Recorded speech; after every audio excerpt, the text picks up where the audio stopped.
All right, so we are getting ready for a no holds barred. We're gonna call this tonight. We're gonna call this one Geek Talk. So what talk? Geek Talk. We can talk about whatever the hell we want to talk about. So last week, the music's trashing you. The music is trashing me. I'm losing syllables. I still don't know what talk it is. Hold on. Let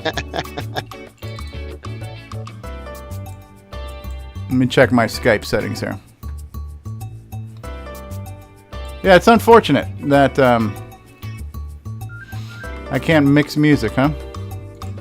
Oh, you got your dishwashing liquid there, huh? I've got my cleaning products. There we go. All right, so I got to lower the music even more, huh? All right, what about now? Music is lower. Am I still garbled? No, not at the moment. Okay, so that volume seems to work. Okay. All right, so we're gonna do our official little intro graphic here thing in just a second, but let's talk about what is the purpose of today's show. So last week we did a spontaneous CoCoTALK After Dark, and we said, all right, let's not just talk about the CoCo. Let's talk about whatever the hell we want to talk about. And the topic switched from Sega Genesis to Nintendo to Super Nintendo to Star Trek to Lord knows what else. So I thought that was kind of cool. But then I'm thinking, well, why even limit it to computers? Let's talk about whatever the hell we want to talk about. So therein lies the premise that... Talk about this old butter container. We can do that. And we can maybe find some uses for that. Find some uses for that butter. It doesn't sound like there's butter in there. These little plastic doodads. I don't know. They were here when I moved in. I don't know. All right, so we're gonna cue the intro here, and then we're gonna get the show started. All right, hold on one second. This is a fancy production.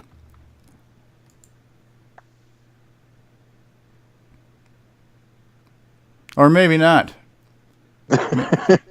Maybe it's not a fancy production. Let's try this. We'll do it live in 3, 2.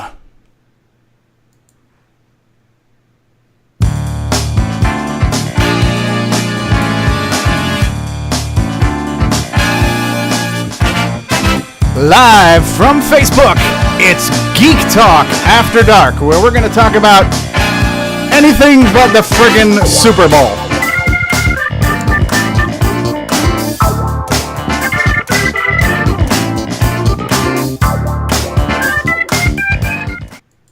Oh yeah, liking that funky groove. Yeah, Curtis is here. Hey Curtis, how's it going, eh? Yeah, because I think I've made you a administrator of my page, so if you post on my page, you will show up as CoCoTALK. All right, so we are officially live. We are officially on the air, and we are now welcome to Geek Talk because, I don't even want to call it Retro Talk because we don't even have to talk about computers. Last week, we talked about all kinds of crap, and it appeared to me something that I think we already knew. But you get a bunch of us guys together, and we can probably talk about just about anything. And we could probably talk for probably freaking forever. So I think at midnight I had to put the brakes on the show. So we're here. We're starting an hour early. It is 8 p.m. Eastern time in the U.S. of A. And let's go around the room and let's see who we got with us here. We have a dude holding an axe. And I believe that dude is I believe that dude is none other than Paul Thayer, world famous video game designer, author of Elevator Action Man, Dude Something, and Timberman, and whatever the hell he's working on now. Paul Thayer, how the hell are you? Welcome to the program. And maybe not. Yes, okay. Also holding up an axe, Alan Huffman of Sub-Etha Software. That is a nice looking axe there, Alan. Greetings from Des Moines, Iowa, where Interstate 35 meets Interstate 80. From Des Moines and from the great white north and oh Canada, we have the lovely, the talented, the one, the only, Bill friggin' Noble. How are you, Bill? Pretty good. It's freezing here right now, but Freezing here. Oh. I got so cold today I had to put on my fuzzy flip-flops. So, just to give you an idea. And, and from somewhere in a penitentiary near you, but I think you're in Ohio, right, Jason, the CoCo man? Yes, Ohio. Barely in Ohio. Barely in Ohio. So Jason, the CoCo man Reichert, winner of the Forest of Doom's Chalice of Bravery mug. First dude to get 375 chops in Timberman and unlock all of the characters. Just all around awesome dude. How's it going, Jason, eh? Going pretty good. I am completely unprepared. All right, well, that's usual. good. Hey, listen, I'm the host of the show, and that is status quo for me. So, yes, and I am. When a Canadian says it's cold outside, you know it's cold. Since we are in the After Dark mode and we are in a censor-free mode, we can go ahead and use the old cliche of colder than a witch's tit and a brass bra doing push-ups in the snow. If you'd like. Yeah, whatever floats your boat. But, yeah. So, I am the host of this train wreck waiting to happen here. I'm the original gamer, CoCoSDC. I don't call myself the good gamer or the awesome gamer. You might call me the lame gamer, but I'm a dude who plays video games on YouTube and hosts a weekly talk show with most of these guys, and we usually talk about the Tandy Color computer, but we have a lot of interests. We'll talk about all kinds of crap.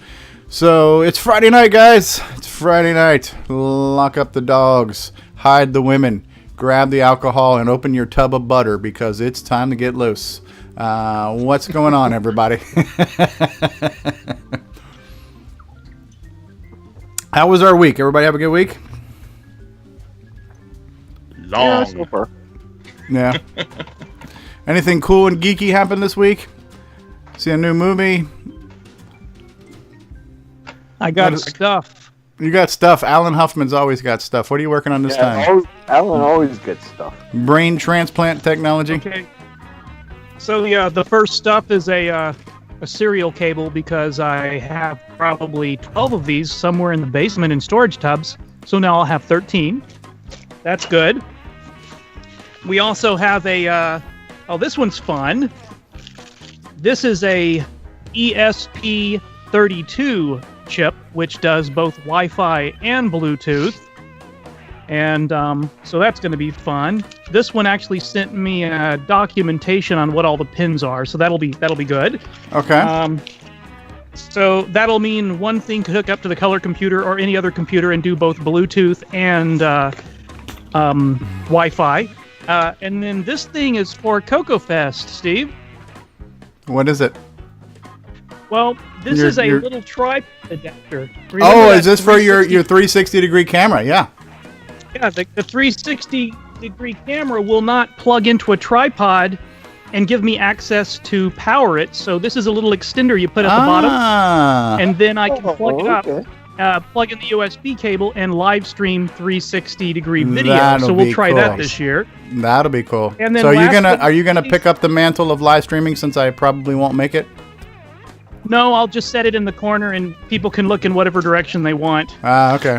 You can be like Boise and sit in the corner and watch. Yep. And then here's the last. This is from all the way from England. England, the jolly UK.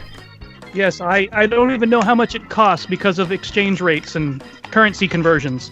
But this is something that I can't get open because it's some kind of weird sealed package I've never seen before.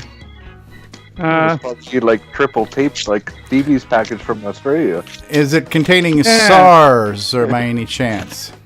There you go. So this is exciting. These little things here, which I can't see because they're bubble wrapped. These are, it's a $4 chip that takes USB and turns it into serial, so you can hook it up to these little microprocessors. Mm-hmm. And one of them is pre-configured for a mouse, one of them's pre-configured for a keyboard, and I think the other one is a joystick, but you can switch them out. This will let, like the thing David Ladd's been working on, use a modern USB mouse or build a modern USB keyboard to work with a color computer or something. So More stuff to get ready for CoCo Fest. That's what I got. You got projects out the wazoo. Let's say hi to some people who have joined us in the live stream here on Facebook Live. Brian Joyce has joined us from Australia. L. Curtis Boyle, John W. Linville. This Week in Geek, Alan Huffman has joined. Thomas C. is here. Tom C. Ken Reichert is here. Can Make It is here. Brian Joyce says, hey, greetings from Canberra, Australia. It's 12:20 p.m. Saturday, 71 degrees Fahrenheit. Not bragging or anything, but good day, fellas. I think that was a screw you to you, Bill. And Ken says, Friday? Is it? Yeah, we are not doing a Saturday thing. So it's Friday night. Do you know where your children are? Do you know where your dogs are? Do you know where your pets are? Do you know where your tubs of butter are? Because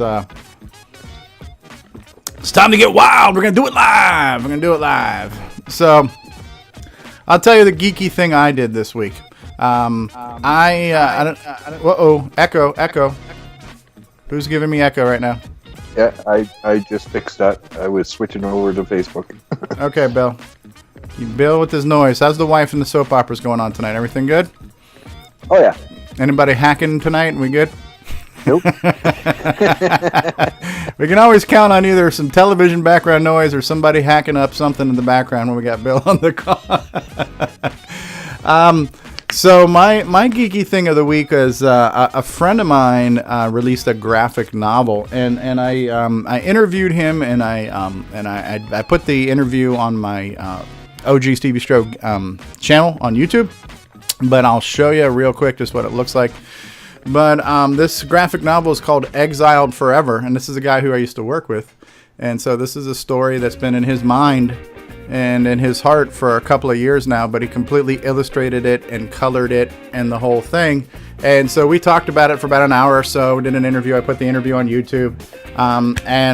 If you like graphic novels and you like medieval stuff and fantasy stuff, if you like Lord of the Rings, Game of Thrones type stuff, and cool stuff like that, you might want to check out the graphic novel Exiled Forever, which you can get at exiledforever.com. It's available on amazon.com. So that was my kind of cool geek out thing just today. Me, or is Stevie lagging a bit on his voice? Am I lagging up, Steve? I think the music might be cutting in and out on him. All right. Or causing him to cut in and out. I just paused the music. How's it sound now? There, that has much. No, start it again. Now we can hear you. All right, so here's what I'm going to do. I am going to stop sharing system sound. You guys don't need to hear the music, but I want the people in the live audience to hear the music, because this is like a jazzy, lounge, cheesy lounge, it's the geek. It's doing it again without the music on, too. It's still... At least for me, anyway. Fucking Skype blows. Piece of shit Skype. Jesus fucking Christ, Skype. All right, so I can't play any freaking music here. All right, can you guys hear me now? Yeah, now it's fine. Can you hear me now? We'll do it live. Okay, so Brian Joyce says the audio is fine on Facebook, but hey, screw me. What do you want? I'm trying to add some cheesy lounge aesthetic here, but apparently you guys can't hear me. So. All right, guys, I'm stepping out for a few minutes to have dinner. I'll be back shortly. All right, Paul Thayer, author of Timberman. We'll catch you later. Chopping on that axe. Uh-oh. What's this? Somebody's calling the wrong thing on Skype. You guys got to call CoCoTALK live something or another. Somebody's saying that the live feed died for them on Skype. Tim Franklin, I think, in the CoCo group, saying the live feed died. You guys can see the live feed, can't you?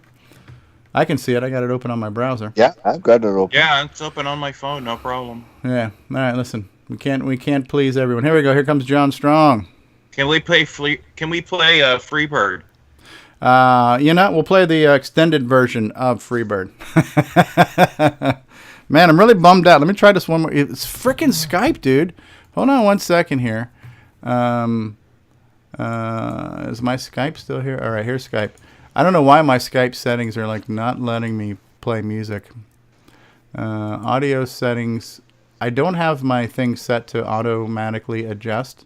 How about now? Can you guys still hear me now on Skype? I'm going to lower my microphone. Can you still hear me? Yep. All right, now I'm gonna try playing the music again. The music is. Somebody says we should try the Blue Jeans Network. You're chopping again. I'm chopping again. Something with Skype. Hey, John Strong of Strongware. How are you, sir? Welcome to Geek Talk. Howdy. Oh, and how are you this week, Mr. Strong? Oh, busy week. Busy week? Yes. Working on things? Yeah, things and work, both busy this week, so. Yeah. So we have some people in the live chat saying, I hear the printer going in the background, John. Yeah, we hear the 3D printer going in the background. You're still going. Okay, now Brian Joyce says, my mic is too low. I don't get it, dude. I don't get it. What the hell's going on here? We'll do it live. This is what happens when you do it live, right? Oh, wow, look at that. My microphone level. Oh, maybe Skype was screwing with my mic because, yeah, my microphone level got down to like 60. Can you guys still hear me? Yep. Yep. All right, so let's try this one more time. Let's try this option here. Let's go to audio settings. I've got my volume on max. You guys can still hear me? Yeah. And Brian, thanks for letting me know. I just boosted my somehow maybe Skype lowered my Windows settings to 60%. All right, now we're playing the cheesy lounge music again. Am I breaking up for you guys? Not yet. Testing 1 2 3. Testing 1 2 3. Testing 1 2 3. Testing 1 2 3. We doing okay? So far, so good. All right, because a cheesy show like this needs cheesy music. So, Mr. Strong, what are you working on, sir? We hear the 3D printer going in the background. That's been the main thing this week, is trying to get the stuff printed up for the orders, so I can get them shipped off to Zipster. Nice. Yeah, Tom C says maybe it's the endless Windows updates running in the background. So these are for the CoCo MPI, the mini multi-pack? For that and the CoCoSDC. Ah, okay. So we got the mini multi-pack cases and CoCoSDC cases. So the sound of progress. Great CoCo products going out the door. So I worked a little bit more on the infrared joystick stuff. Ooh, neat. Yeah, we talked about that last week. You want to remind us what you were talking about there? Well, yeah, I'll get my proto boards out here and turn the camera back on. Okay. And basically just prototype it with Arduino type stuff. This board has several different projects on it, but as you see, extending high is the IR. The infrared receiver there. Yeah. Okay. And so that has coded in it, so it'll receive from the Atari joystick. And I'll grab one of those. Brian, I'll ask your question in just a second. Okay, somebody said now that the stream kicked out. I have the stream open on my third screen to my left, and right now the stream is still live. We'll do it live! Brian says, tell us what you really think about Skype.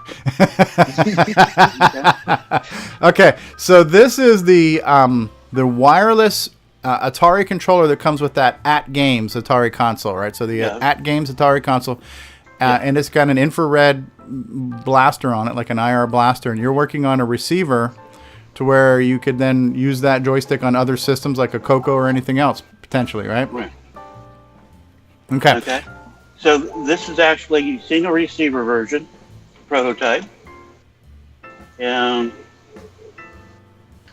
let's see, get over here to the camera. And you see the IR LED, that's actually a transmitter. That looks like what I had in my last colonoscopy. Nice. Okay. Yeah. TMI. Yes, too much TMI.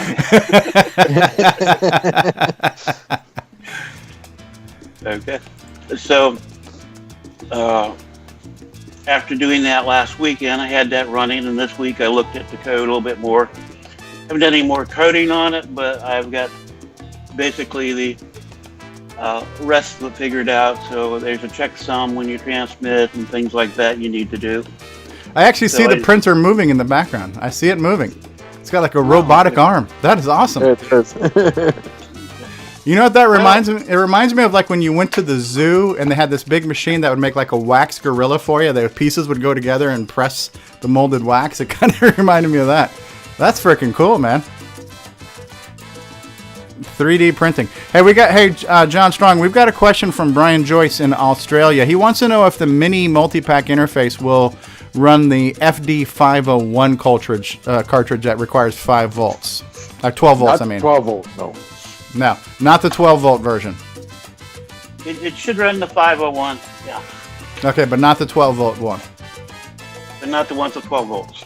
Okay. Nope. I've got it on a 502 right now. It works great, Okay. including John's case. Okay, but not the original 12 volt or one of the older ones. That was the same problem. Like you couldn't even put that directly in a CoCo 2 because the CoCo 2 changed its cartridge slot from 12 volts to 5 volts, right? Yep. All right. And I just want to say, anybody who's watching us live right now, if you'd like to join us on Skype, you can.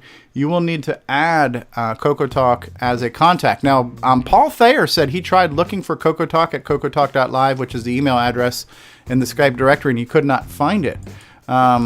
But I don't know. But yeah, if you guys want to join the call, feel free to join the call. There are no restrictions here. There are no requirements to be on this call, other than a desire of public humiliation. So, President, let me make a couple more comments here, and I need to finish supper, but I'll stay connected here. Okay, cool. And Alan might be interested in this. I actually think about doing the transmitter with the MSP 430. Okay, is that the thing that Alan's working on? No, he's worked with that at another company. It's a TI chip, and it's 3 volts. So I might be able to run that off a button cell lithium battery using that and a joystick. So that's one reason for doing that. And even if I can't run it that small, it'll pull a lot less power than the Arduino chips and stuff out if I do that. Sounds cool. So, okay, so that's kind of thing. Brian is saying, so if the FD501 works on the CoCo 3 by itself, then it should work on an MPI? Yes. Okay, there you go, Brian. There's your answer. If the one you have works on your CoCo 3 directly, which is also 5 volts, then it should be... Then it's one of the ones that don't require the 12 volt. Okay. And Ken, your brother, Jason, says, I'm going to dinner with the in-laws. Pray for me. You have our prayers. Dudes, I'm back. Hey! Paul Thayer is back. I think I'm going to refrain from comment. So, Paul, what I'm going to do right now is I'm going to plug your game since you're here. So anybody who's watching who maybe doesn't know about it, but I'm going to go big screen here for a second. So, on the call right now we have Paul Thayer, who is the author of a really cool new game for the Color Computer 3 called Timberman. And Timberman is a game based on a smartphone game. It's basically the same exact smartphone game that was produced by Digital Melody. But Paul Thayer has brought this to our Color Computer 3, and it's very cool. It's a very fun game. So not only can you get a very cool glossy manual for it, but it was also distributed on an SD card, or that's one of the ways you can get it. You can get the SD card. You can get a digital download. It's a couple different ways. But it's pretty cool that you can now buy like a CoCo game on an SD card and, just pop it in your CoCoSDC or transfer it to an emulator or whatever and fire it up. And it looks like somebody's firing up the CoCo Brothers Timberman game right now. Who's doing that? Is that you, Jason? Probably Jason. Yeah. So Jason, the guy we love to hate because he just kicks ass on everything he plays, apparently. What do you mean we love to hate? Well, I do. Okay, Grant Leedy. He makes snide remarks about all my stuff all the time. When who does? Who makes snide remarks? Jason. He makes snide remarks about my stuff all the time. I'm just joking. Uh-huh. You're muted, Jason. Yeah, but no. There we Oh, go. look All at good fun. how do you Yeah, I do this know. now? I'm Look just at you. messing You got your face and your system on one thing, Yes, dude. That is awesome, dude. That's my new toy this week. I can do all kinds of fancy stuff now. Yeah, so here we are looking at the Timberman game. And if you want to see some raging, I've got a video of me trying to play Timberman on my YouTube channel and sucking horribly at it. Yeah. It can be a challenge, that's for sure. I got quite good at it, testing it a lot, though. Yeah.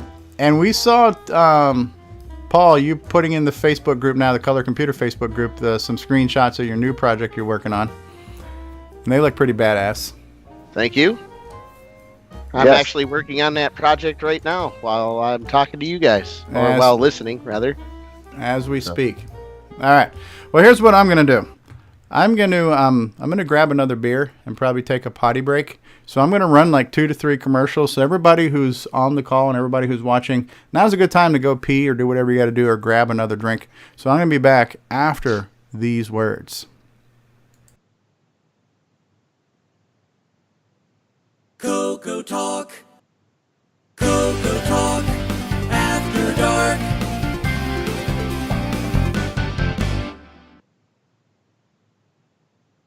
Hi, this is Mark Overholzer, and you're listening to CoCoTALK, the nation's leading weekly live talk show about the Tandy color computer.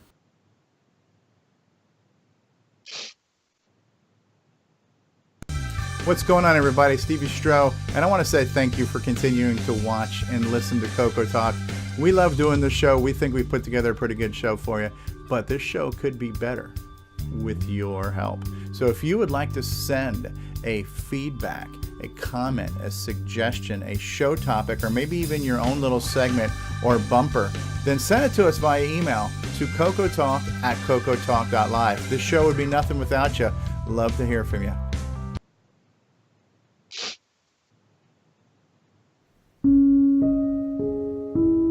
Every day, a color computer is abandoned or abused. They live in the dark recesses of garages, basements, storage sheds, barns, and attics, waiting for someone to help. Hi, I'm Helen Bleeding Heart. Please say you'll be the answer for CoCo suffering the effects of extreme temperature, overexposure to ultraviolet light, and conditions unfit for electronics. These CoCos need your help.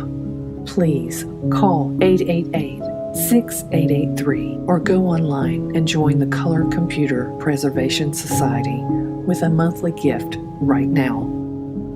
For just $18 a month, you can rescue CoCos from their abusive environments, provide repair of damaged parts, administer retro-bright treatments, and most of all, provide love. Call or sign up online in the next 30 minutes and we'll send you a photo of a CoCo being lovingly reconditioned by the CCPS. And you'll receive this beautiful tote bag that declares, I saved a CoCo. Yours for your generous, perpetual monthly gift. This is your chance to say, I won't sit by while a CoCo is wasting away. Please, won't you call or go online right now?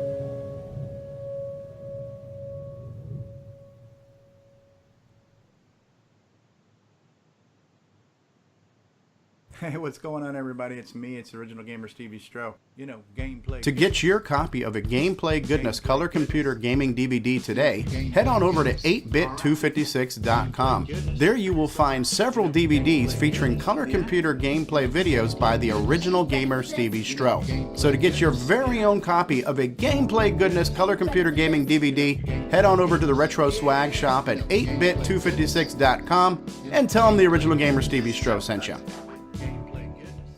All right. All right, we're back after a brief biological break. Time to grab another cold one. I'm drinking from my Sam Adams collection.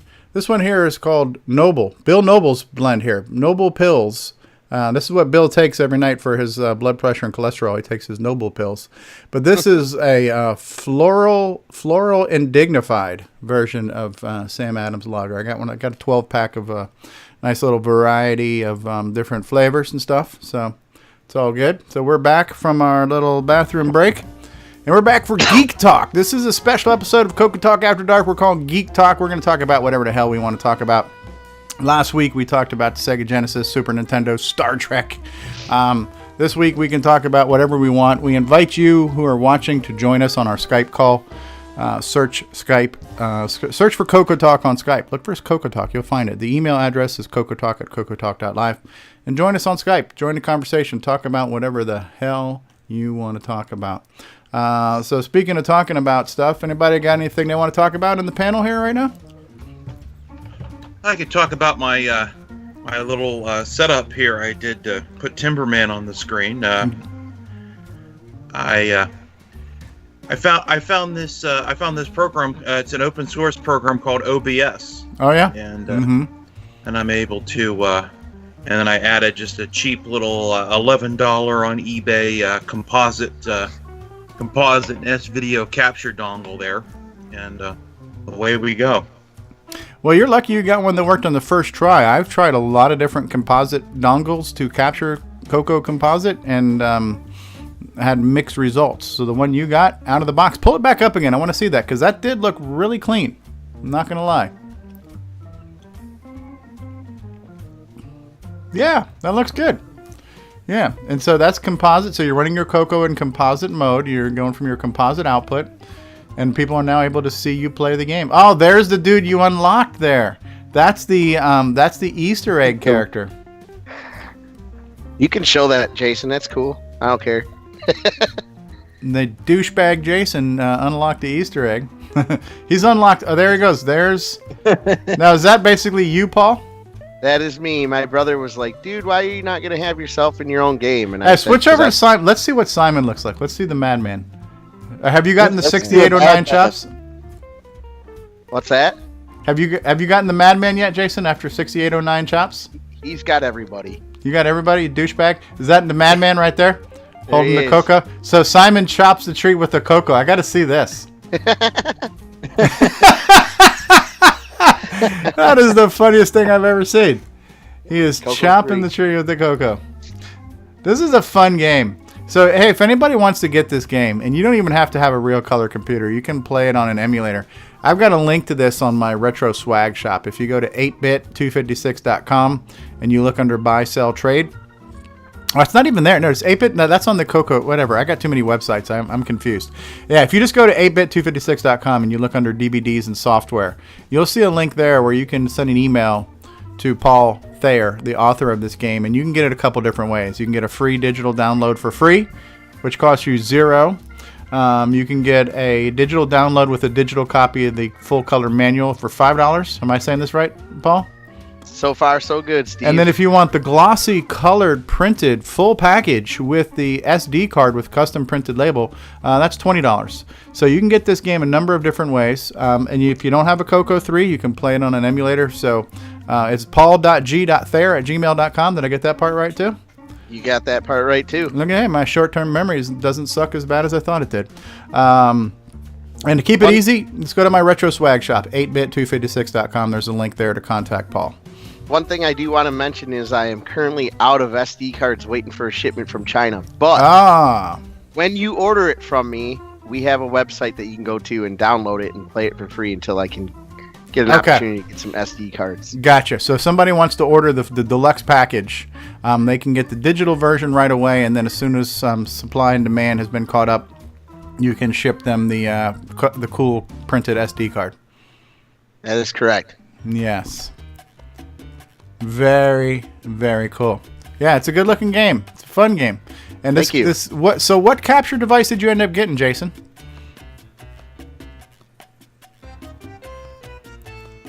Can't hear you, bro. Still can't hear you, Jason. Yep. There we go. It was an easy cap. I'd have to look for the particular version, but I guess there's several different chipsets, and this is one that would work with a 64-bit operating system. It was like $11 on eBay. if you find the link, you should probably post it in Facebook. And I'll probably post it on my I'm a Coconut website too, because do you know if does it have an RF capability on it where you could plug in like a coaxial connection? No, it does not. It has composite, stereo, and S video.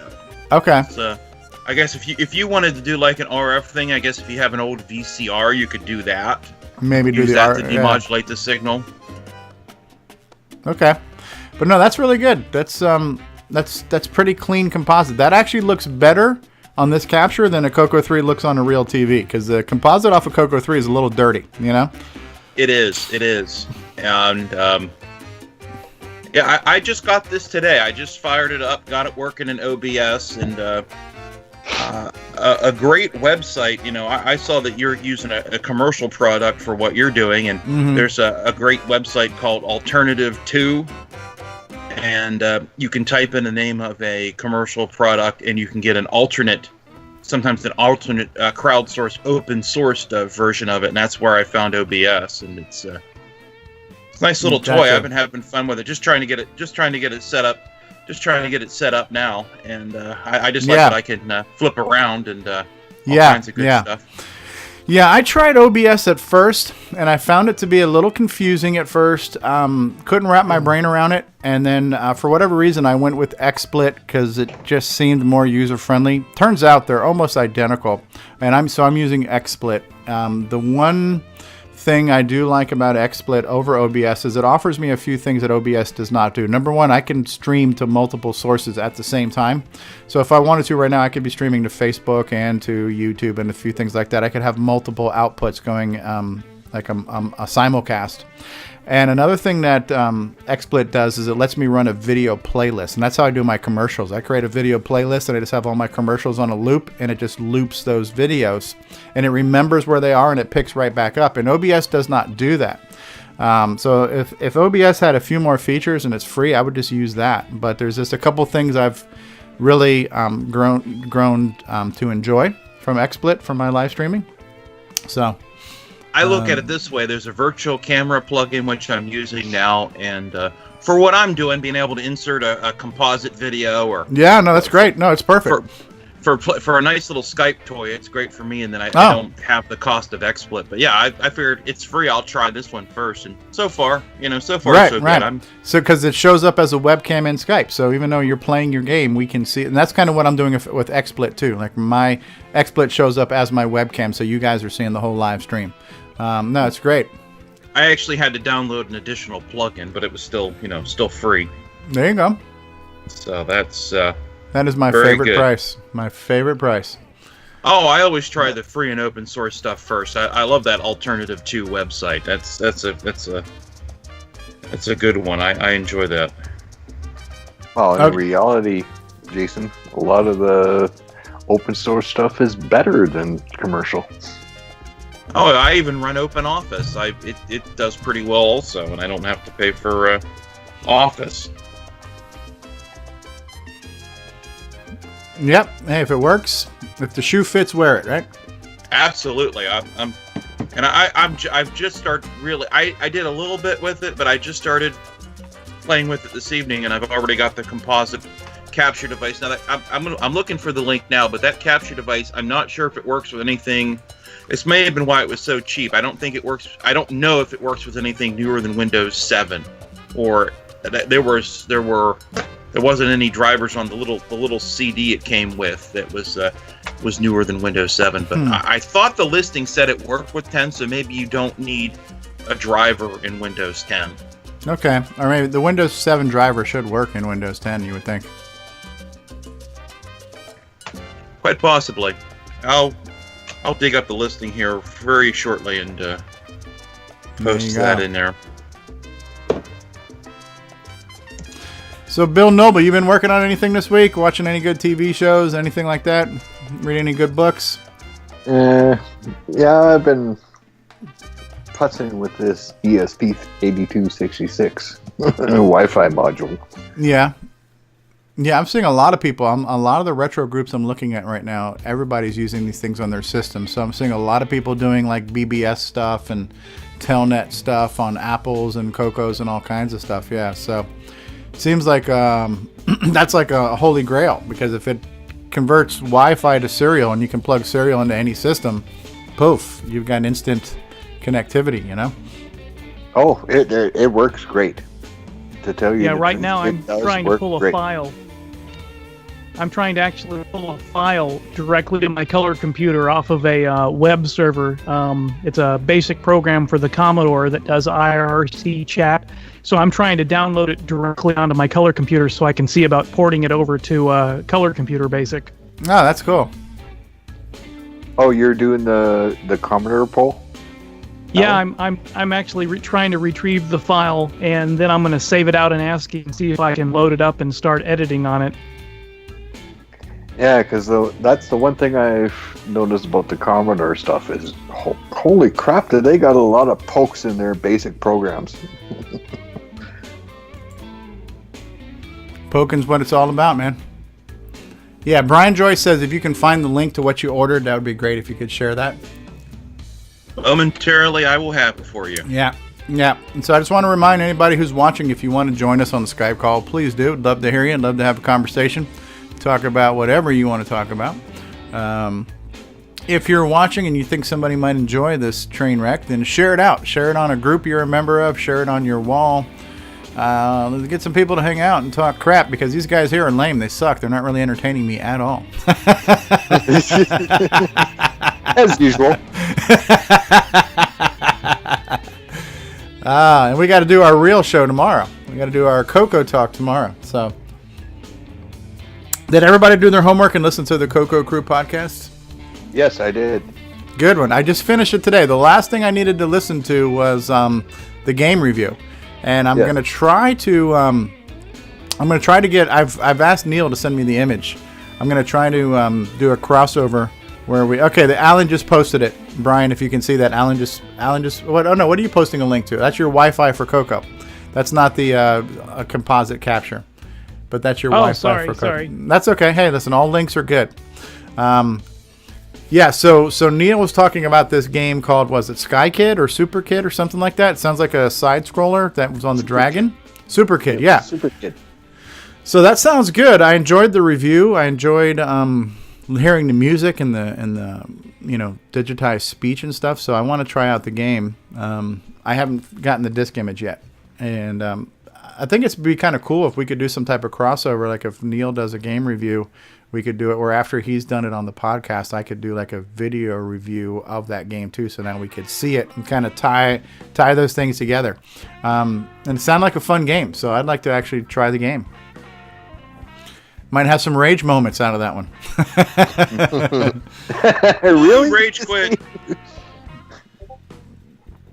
And so the thing that you just posted, Alan, this is your Wi-Fi to serial adapter, right? Yes, that's correct. If I could find the mute button.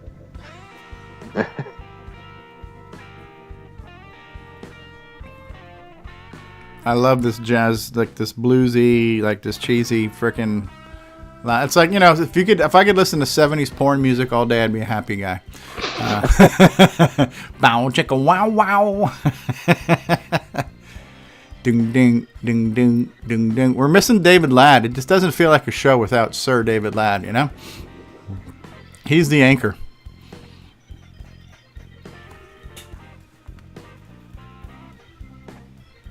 What else did I do this week?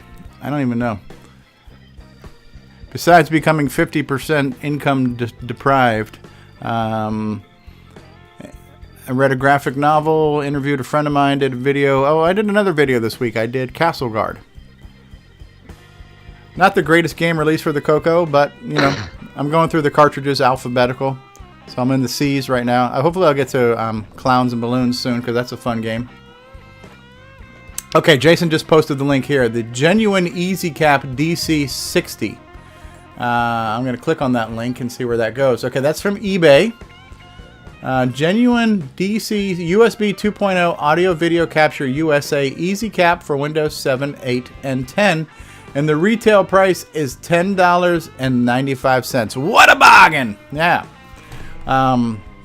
So you got a home run out of the park, because I ordered a variety of USB capture devices before I found one that could get a CoCo. The CoCo outputs is very non-standard, non-conformant. It worked great on my modified Korean CoCo 2 also, that's modified for composite. That's what I initially tested it on. Ah, nice. There you go. And you get the artifact colors and everything else too? Oh, yeah, absolutely. Yeah. Okay, and Brian Joyce says, sold. Thanks, CoCo man. Yeah, nice link. Happy to do so. That's great. $11. The auction location said it was in New Jersey, but the one I got shipped from Texas. So okay. But I ordered it like on Wednesday, and I got it today, so it was really quick. Well, I imagine getting to Australia might take a couple more days. They gotta strap. They gotta strap Just it to slightly. It's okay because Australia's in the future, so it's already arrived. Yeah. So I hope you enjoy it, Brian. It's already there. They got to strap it to the back of a pterodactyl flying around the ocean, and then drop it off, put it on the back of a kangaroo, It'll be delivered by Wallaby. Sent by Wallaby, strapped to a boomerang and thrown into his office. So. Oh, speaking of Australia, yeah, Brian says come here via boomerang. They're making a Crocodile Dundee movie where...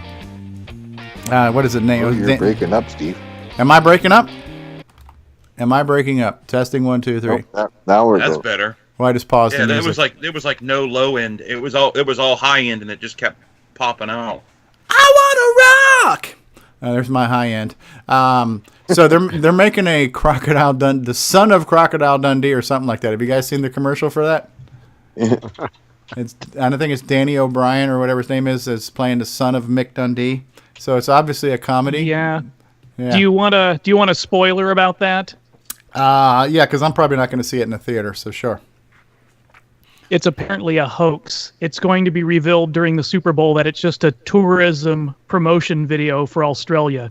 Yeah, I went in there. I just went in trying to find out about it to see if Paul Hogan was going to have a cameo in it, and he wasn't listed. And I dug into it, and I found a whole bunch of websites speculating that there's no movie, there were no filming permits, and gosh darn it, the what's his name from the superhero movies happens to be the tourism spokesperson for Australia right now, and he's the one that meets him when he gets off the bus and welcomes him to Australia. So good for them. Okay. We need Nick here. He could probably tell us. He probably knows because he's there, right? Yeah, I mean, Australia, the entire country is like basically somebody's backyard, so everybody knows everybody, right? So there we go. There's Jason the CoCo Man playing Sailor Man, our Popeye clone on the CoCo. So this is on a CoCo 2 or is this on a CoCo 3, Jason? This is on a CoCo 3. Okay, so this is still off the CoCo 3 composite, but this is showing that we're getting artifact colors on this. And the USB doohickey that I have does a similar thing where you see the vertical scan lines for the artifacting. And I found it to be a little bit annoying at first, but there's something very, analogous about it. Something very, very retro about it. So, it looks good. I'm not sure if it would look different on the CoCo 2. I'd have to dig it out again. I really didn't take that close of a look, but probably not. The composite output on this is but it's clean. It's very clean. There's no static or anything like that, so it's a real clean composite. Yeah, so for $10-11, that's a good little product there. I might get one as a backup. Yeah, good on you, mate. So yeah, good retro. I don't have any sound. Goodness. I don't have any sound yet, but I haven't figured that out yet. But so the Crocodile Dundee movie is going to be a hoax, huh? That kind of sucks. I wasn't going to see it anyways, but it would just be nice to know it's out there. I would have caught it on video for sure. Yeah. I tell you, the one I was really expecting to not like was the Jumanji remake.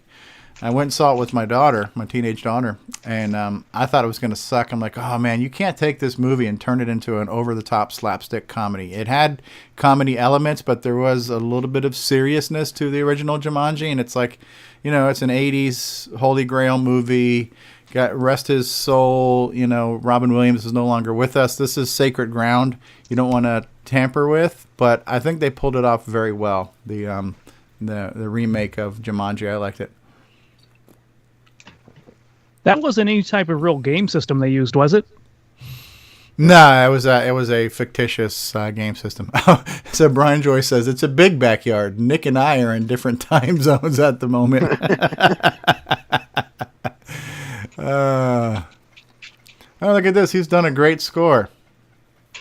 I don't know. That's kind of gibbered up there. It's all gibbered. You think gibbered? Is that a word? All gibbered up. Look at it's all gibbered. It's all gibbered up. You have done a great score. Player 1, Yo Player 1S Will Entry and Hall of it's all garbled. Did you get the Chinese knockoff of this game? This is when it was on the SDC. I don't know. Have to find I'll see if I can find another one. That one's all messed up. But it looks good. The output's clean. Looks like David. I can't beat it for $11 shipped. Yeah. Absolutely. That's good stuff. Looks like David Ladd coming out of the shower, just clean and pretty. Oh. Unnecessary.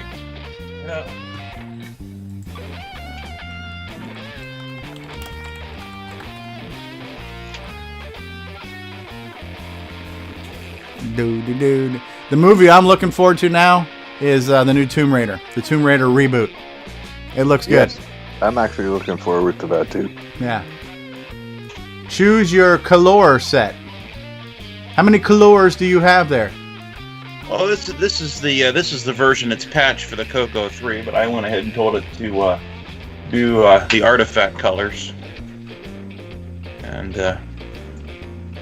they came out correctly. Oh, this one will fix them for you.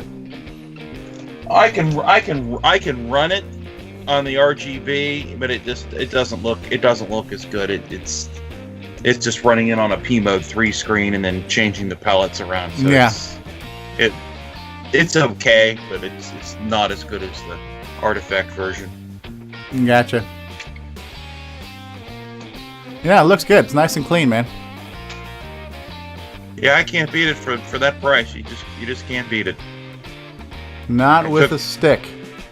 I took a gamble and it worked, so I'll take it. Now if I can just get the audio working.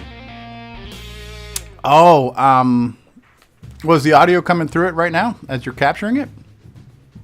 The audio will come out locally on the computer if I have it hooked up, but it will not go through Skype. I had a test Skype account that I had on one of my other devices, and I could not get it to work. I got to read up on it. Did you click on the share system sound doohickey, the little plus thing?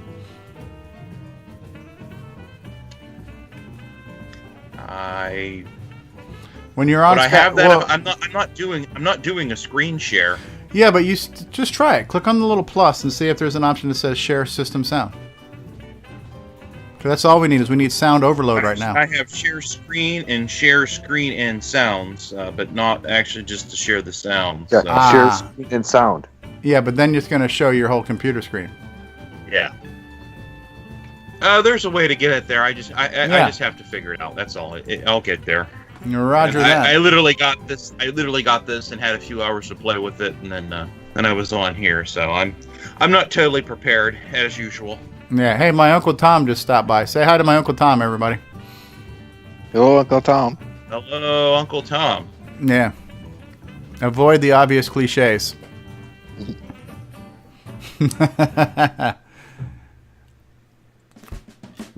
So I think I told you guys I got hooked on audiobooks. And so I listened to all of Ready Player One. Totally just ate that up. I binged that. That was like 20 hours. Best 20 hours of my life was binging Ready Player One. And then hey, Uncle Tom. And then I listened to Ernest Cline's second novel, which was called Armada, which was good, but not as good as Ready Player One. But it was good. Armada, you got it there. Did you like Armada? Good. I even got it from my local library. Hey, John Cummings has joined us. Hey, John, how are you? Excellent. And, Wheaton's an excellent reader. I mean, it wasn't as good as Ready Player One. It wasn't as long, but it's about I think it's about 11 hours or so. It's still really good. I enjoyed the heck out of it. I did too. I enjoyed it, but it's kind of like, it's kind of like watching the new Star Wars. You could sit here and say, well, it's not as good as the original, but did it suck? It didn't suck. It was still entertaining. It was comfort food. Didn't suck. It didn't suck. I liked it. Yeah. The problem with Ready Player One is that that was his first novel, and he just freaking hit the ground and exploded. And that novel is a holy friggin' grail. I mean, everything in it is just perfection. It's hard to top that. I guess Ernest Cline's even from Ohio. Oh yeah. Yeah, I guess that's why that whole the hometown of in Ready Player One of the founder of that whole system there is in Ohio, Middletown or something. Somebody's asking, what the hell is this, book talk? Okay, John says I've listened to Ready Player One several times and I loved it. Yeah, it was good. Yeah, it's actually Geek Talk, so we're talking about whatever the hell we want to talk about. And if you don't like it, then get the hell out of here. We're talking about it because it's awesome. It's awesome. It's excellent. Yes. It's awesome. It's awesome, Steve. Are you staring at my headgear? Seriously. Let me go ahead and wipe my computer down now. There you go. I'm gonna need a paper towel here now. Yeah. And you got like 4 bottles of Windex there that you've been shooting up. So that's great. So say it, don't spray it. I asked for the news, not the weather. Yeah. So after listening to Ready Player One and then listening to Armada, which I enjoyed. And here's the best way to summarize Armada. It was basically the last Starfighter meets Starship Troopers. But good book, great premise. A little bit more modern and updated because Ready Player One is really focused on the 80s, where Armada is taking place in what we're assuming is the present day. But there's still a lot of 80s culture mixed into it. So the next audio book I listened to was a book that was called Off to Be the Wizard. I can't remember the author's name, but I'll look it up right now. I'll go to my Audible account. But it was a really cool premise. And the premise was, just imagine this. Imagine you've figured out that the world we live in is a computer simulation. So you've discovered you're in the Matrix, right? So this guy hacks into this system, finds this text file that has information about him. He makes a change to the text file, like he changed his height. He instantly got taller. And he started to realize that this is controlling me, right? So he changed his height, and so he did the next obvious thing.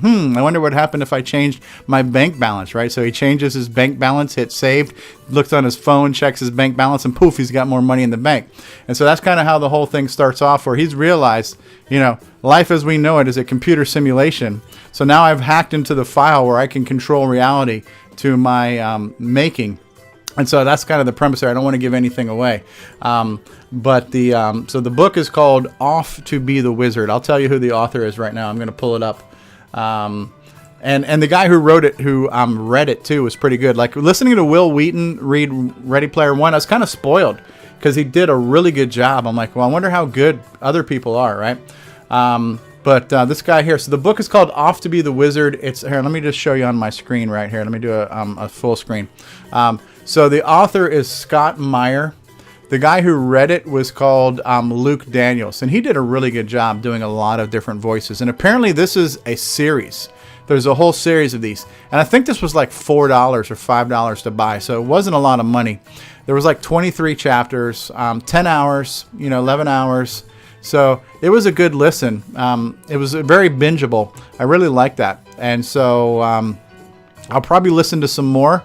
But the next one I've got in my library right now that I downloaded is I've got Game of Thrones, Book 1, Unabridged. That's like, 80 hours of listening. So I got a lot of drive time ahead of me listening to Game of Thrones. And it's a British guy, and he's really good with his voices and stuff. So that'll be my next binge,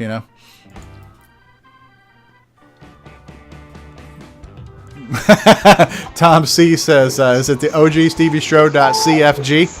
Hey, John Strong's doing some more 3D prints. What do you got there, John? Alan should recognize this, maybe. Alan Huffman, do you recognize that? I am not sure what that is.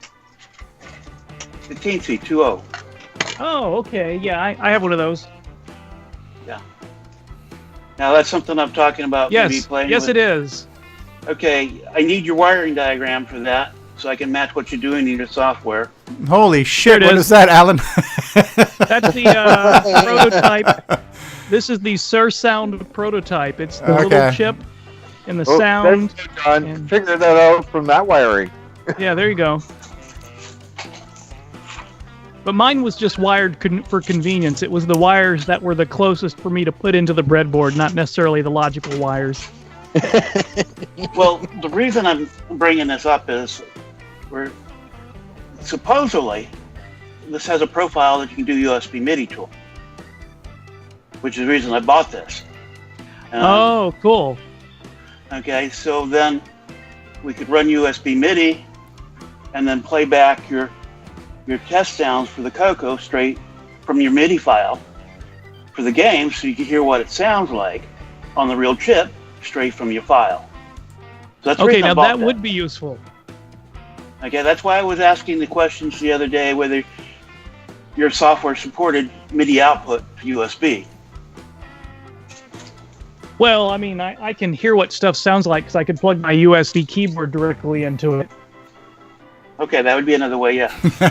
Hey, Tom C. Alan, Tom C. says that thing looks like a ball of nerd yarn. Yes.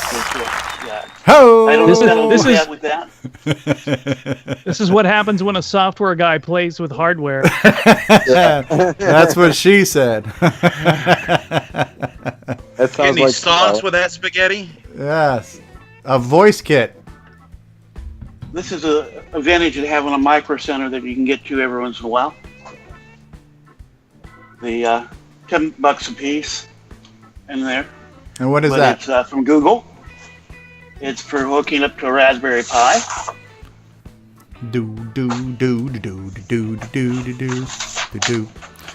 We're not connecting on a multifaceted emotional level tonight. When we look at our emoji meter right now, we've got 6 likes. Nobody loves us. Nobody's ha-ha'd. Nobody's been wowed. Nobody's sad. Nobody's angry. So we got to work harder to piss some people off. And speaking of pissing people off, ladies and gentlemen, it's Grant Leedy. What do you got there, John Strong? So you get a plug-in board, a hat that goes on the Raspberry Pi. Oh, neato.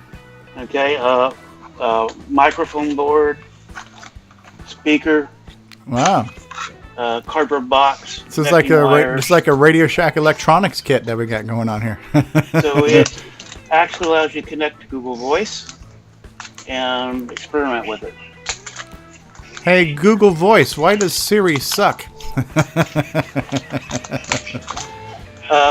On top of the board, it actually has some driver stuff. You can drive servos off the hat. The hat is what they call the add-on boards for the Raspberry Pi. Nice. And Arduino calls them the shields. The hat usually has some memory code on it to help drive it too. Not always. May have a EEPROM with some code on it. May and may not. Shields are for the Arduino. They call different boards call them different things, just to keep it with it. But it has some server drivers. You can do that. I2C. And different things like that. So it looks like an interesting little project. And only like $10. Neat. You know, in the store, I think it's list price is like $30. It's to the point now where electronics are cheaper than Russian brides.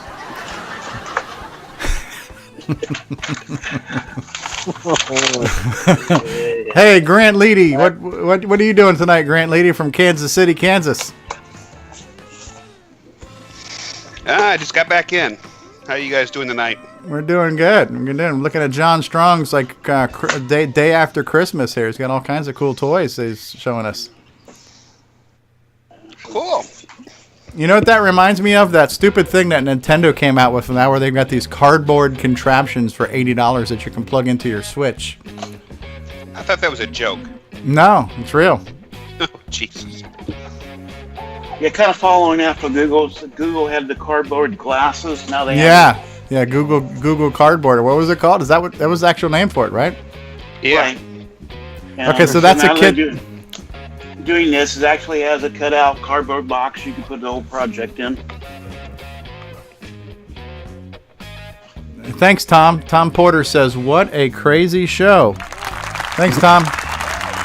We're here for you. This is a special edition of our usually scheduled crazy show. This one's just called Geek Talk because we're geeking out talking about anything. If you want to join us, you can call us on Skype. What is that? That's a Game Master card prototype working on another case design. Cool. Oh, Tony Sassano has joined. Anthony, how you doing over there, Anthony? My former roommate from like 1990 just jumped in live stream. Cool. You got all kinds of goodies going on there. Well, I got a lot of development stuff here. I pick feel it up while I'm... I feel like such an underachiever when it comes to what everybody else is doing. You guys are always working on projects and accomplishing things. I don't know what you're talking about, Steve. I just threw this together. I just always feel like such a complete loser all the friggin' time. So. Well, maybe it's true. Yeah. Working on Where's working Cosmic on Elegance? projects might be true, but sometimes I don't know how much I accomplish. Yeah. What is that? This is the soundboard that's not yet released for the MC10. Ooh, MC10 soundboard. Woohoo! Steve Bjork will like that. Oh, yeah. Okay. We're going to port Pitfall and Ghana Buana over to the MC10. Until Atari style joystick port. Nice. Okay. Didn't Ed Snyder do something like that already? With sound this and is Ed's. joystick? Oh, this is Ed's. This is Okay. Ed's. Okay, so this is not a board you're designing, but this is the case you're working on for it. Yeah, I've started to work on the case. I keep getting diverted from it, but it'll get done. Okay. You know, when he tells me, well, I got to get this out, I'll probably have to sit down and do it. Right. I'm about to sit down and do it, and I have to make a bunch of cases for him, so only so much time. It's amazing what you can do with these 3D printers these days. Well, they are doing some really crazy things on some of the higher end ones. Yeah. Mark Forged has some very interesting machines. They do a 3D print and they can do a fiber reinforcement at the same time. Did you see that meme? Did you see that meme I shared with you right around Christmas time where it says step 1, get 3D printer, step 2, print 3D printer, and step 3, return 3D printer? Well, that was the original idea behind the Rep Wraps series. Yeah. Okay? They wanted to be able to use it to produce as much as possible as the next one. And that was the Rep Wrap project. Yeah. And so you still have some based on that concept. A lot of others have moved to, more commercial. Mark Forged has now talking about releasing a very high end with that, where they've got fine polished metal bounded in the plastic. You print it, and then you put it in the oven, and then you have a full-fledged a metal part. Oh wow! Afterwards. Okay. Tom Porter's asking, can you 3D print a document? Why for? Print it on paper. Well, yeah, I don't know if you want to take the time, but yeah, you can set it up so you can do a document. It's a printer. I wonder if you could print Braille with that. Yes. Oh, yes, you can print Braille. You'd have to write a program to do it, but it could be done. Not a CoCo project, but it could be. It's not a CoCo project, but it could be. That's a Linvillism right there. actually, something like that, you might be able to make that a CoCo project. Because you're doing G-code, most of them have a serial port. So yeah, you could probably make a CoCo project out of that if you wanted to do all that work. Do it. Seems impractical. I didn't say it was practical. Okay. Anytime somebody has this question, go to whywouldyouvanttodoThat.com. or as the CoCoTALK shows are going, why did Tandy do that? Why did Tandy do that? Tell me why did Tandy do that? Now I like it. You know, we can't hear the music on Skype, so when Steve starts bobbing his head, it's even more. Oh, am I funny. not sure? Am I not sharing the sound anymore? I'm not sharing the sound with you guys, huh? No, you Okay. keep cutting out Not when on you do that. Skype, no. Yeah. I'm still cutting out? No. When you were sharing the music, you were cutting out, but no. Okay. It's just weird. You're moving around, and we don't hear any music. Yeah, that was the why did Tandy do funny. that? But listen, we can't have our David Ladd and eat it too. You know what I mean? So we just have to. This is why we can't have nice things, Steve. Wow. Oh, John Strong, Holy- what is this? Holy Whoa! buttons, Batman! Holy I'm not crap. gonna say what that one thing looks like. That I think looks nice. there's room for more buttons. I want one. Me wanty. It's a little overboard buttons there, John. Well, somebody did kind of a challenge out there, and this is said somebody should do something that we could do 4 joysticks on a CoCo, some kind of project. And Mine's bigger. Oh God.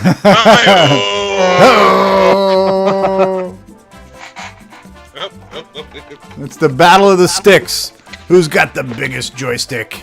Who's got the most Yeah, buttons? I'm right behind you. I've got enough arcade parts. I'm gonna populate this and try to get it plugged up at the show too.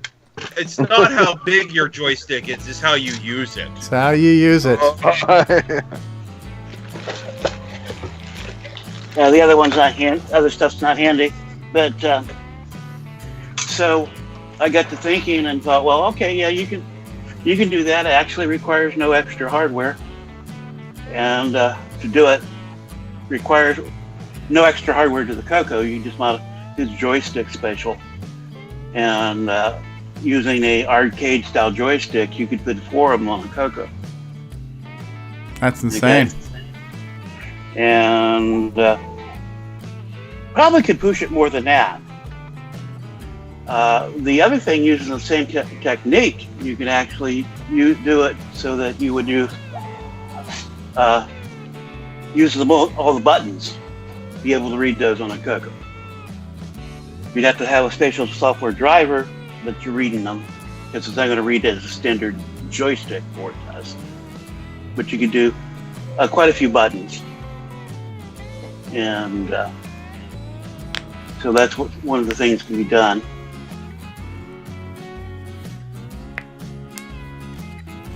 Very cool. So you've been a busy bee there, Mr. John Strong. Oh, some of that stuff's been done a long time ago. I just need to actually complete it. Curtis Boyle's here in the live viewing right now. Hey, Curtis, hey, how's it going, eh?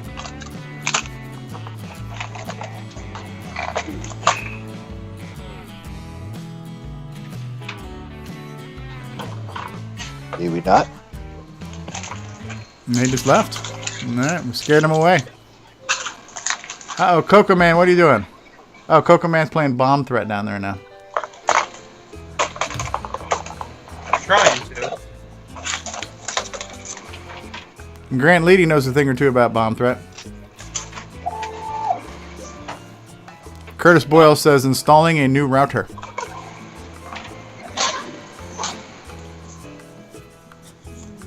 Ooh, what the hell is that? Looks like a motherboard. That could be a problem for Curtis. Okay.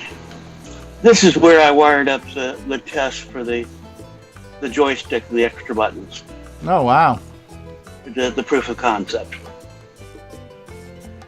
And you guys thought I had wires. That looks like something created by Chef Boyardee. Holy spaghetti, Batman.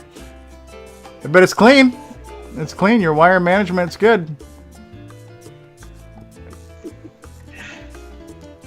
Yeah, that composite output's really good, Jason. But I try something that's available for purchase still. Yeah, you can get a copy of Bomb Threat on my retro swag shot at 8bit256.com. What do you got there, John? Well, that's basically the same kind of thing wired up on another test. Okay. Whereas I can actually plug a joystick into that and test it. Very cool. We did get one person angry tonight, so we're good. We're doing good. We're running the emotional spectrum here.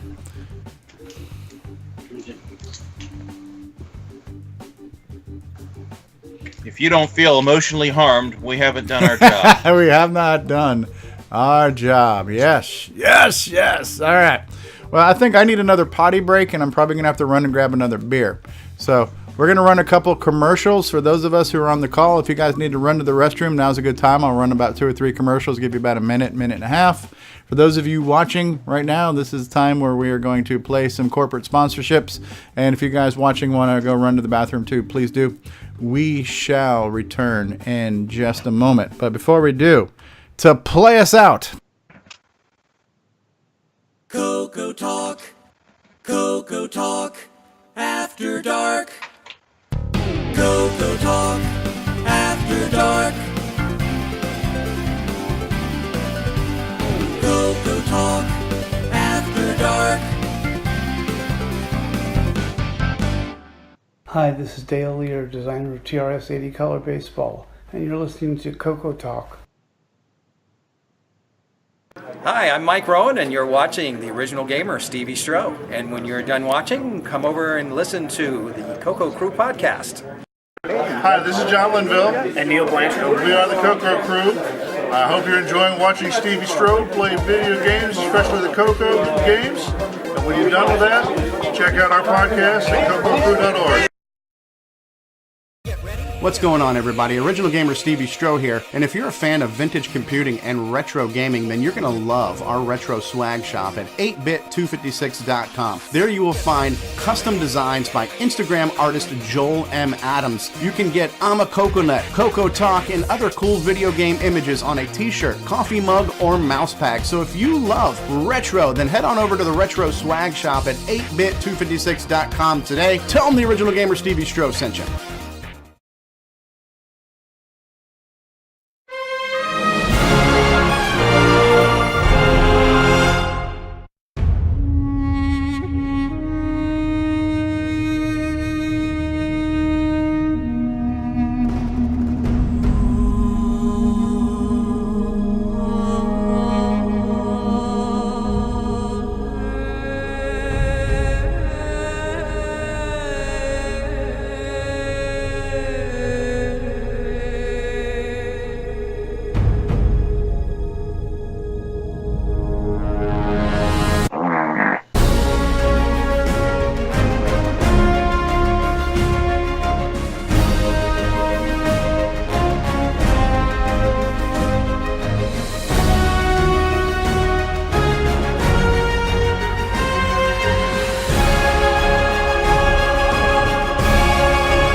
Hey, what's going on, everybody? It's me. It's Original Gamer CoCoSDC. You know, gameplay. To get your copy of a Gameplay Goodness Color Computer Gaming DVD today, head on over to 8bit256.com. There you will find several DVDs featuring color computer gameplay videos by the Original Gamer CoCoSDC. So to get your very own copy of a Gameplay Goodness Color Computer Gaming DVD, head on over to the Retro Swag Shop at 8bit256.com and tell them the Original Gamer CoCoSDC sent you.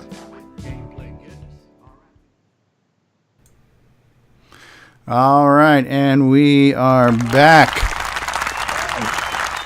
We're back with Geek Talk, a special edition of CoCoTALK After Dark, where we're going to talk about anything you want to talk about and everything you don't want to talk about. We're going to uncover all the uncomfortable truths in the world. We're going to talk about things like, I have no idea. But anyways, we're back. John Strong, thank you for sharing with us some really cool stuff you're working on. Cool, groovy things there. And for everybody who's watching us right now, thanks for being here. We're glad that you're here. If you are watching and you want to join us on the Skype call, you can do that. Search for CoCoTALK on Skype, add it as a contact, and then call CoCoTALK. You can join us. Also, if you're watching, share it out. Share it with your friends. And, you know, get a few people to watch this train wreck here before it goes completely off the rails. All aboard! Oh, God. It has already gone off the rails. Says Grant Leedy. Actually, I got a question for you guys. Go ahead, Bill Noble. How many of you guys know Philip Taylor? Philip who? Taylor. I do not. Negative, Ghost Rider. Yeah, he's been bugging me for the rib source code, and I'm not sure if I should do that. But Phil who now? What's the last name? Philip Taylor. Philip Taylor. I've seen him on the CoCo 3 FPGA mailing list. Mm-hmm. I'm not sure who he is, but I have no friggin' idea. Might ask Curtis on that one. Yeah, you got me there, Ghost Rider. Oh, so if anybody's not already subscribed to Sub-Etha Software and you want to have your inbox filled up with stuff, I just checked my inbox. I got another post from Sub-Etha Software from Alan Huffman. Adding a USB for $4.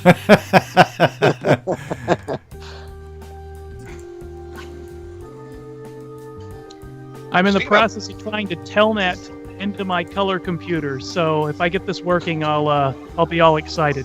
That's cool. What is that for there, John? Okay, this is how the CoCoSDC bottom part of the case comes off the printer. Okay. So we have things that has to be removed. Ah, look at that. And trimmed. Ah. Side holes here, those has to be knocked out. And then these I actually run a drill through to make them evenly smooth. Okay. Neat. So we're seeing behind the scenes here. Oh, yeah. So that's the supports with it. This printer won't bridge that long a distance without sagging too much. The other one I have does a little bit better, but not quite that far. Okay? So that's kind of, people's asked about that, but that's basically the inside of that. Are you going to be able to join us for the regular CoCoTALK tomorrow? Because if not, I might need to grab some of these and show some of these clips, because this is really cool seeing some of your behind-the-scenes stuff. Actually, my wife is wanting to do something tomorrow, so probably not. Okay, so I might just want to grab some of these clips and show them tomorrow. Okay. And so that's kind of the deal there. Curtis Boyle has joined us. Briefly here, I'm some router stuff's working, some's not. My own email server's not communicating for some stupid reason. Again, Alan probably recognized that. If I can get it in the camera. There we go. That's a serial port? Yeah, it's a serial port. I've also got chips to build them up and connectors, so it can be both just straight for the CoCo connector. I've got some real-time clock chips here to play with, and a bunch of Raspberry Pis to hopefully I need a clock. I need a clock. I'm tired of typing in the time. Okay. Well, what I want to do is to make a board that combines. Oh, come on, Alan. Are you that lazy? And a real-time clock together. I reboot a lot. Okay. And then if you want to use it for, a drive wire server for the CoCo, and then you've got the real-time clock built into it, and so on. Another one of these projects I have to find time for. Is that a Wiimote? That's a Wiimote, yeah. Or nunchuck. A Wii nunchuck, huh? Okay, That's what she said. nunchucks use I2C. Okay. That looks like a FireWire connection almost. No, it's a Nintendo. Yeah, it looks probably through that camera. It probably does. A little kind of squarish. But that's controllable. Now this is a cheap clone, so I don't know whether it has the accelerometer in that. Some of them do, some of them doesn't. Okay. Depending on how cheap they got. Of course, if you buy the Nintendo ones, they do. Okay. And so you actually can get output for both the accelerometer and the joystick from these. And it has 2 buttons. And so I keep wanting to, and I haven't found time to take and interface this to the CoCo so you could have motion control joystick. And I need to ask Grant Leedy to refrain from all orifice references when it comes to this controller right now.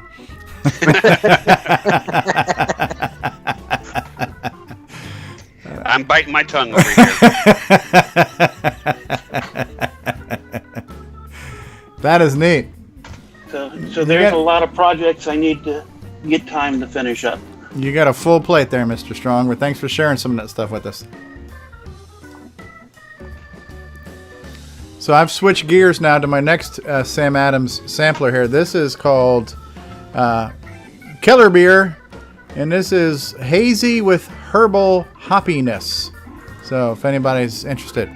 Well, what happened to my beer? The Noble pill? Yeah, that's gone. I consume the Noble beer, so.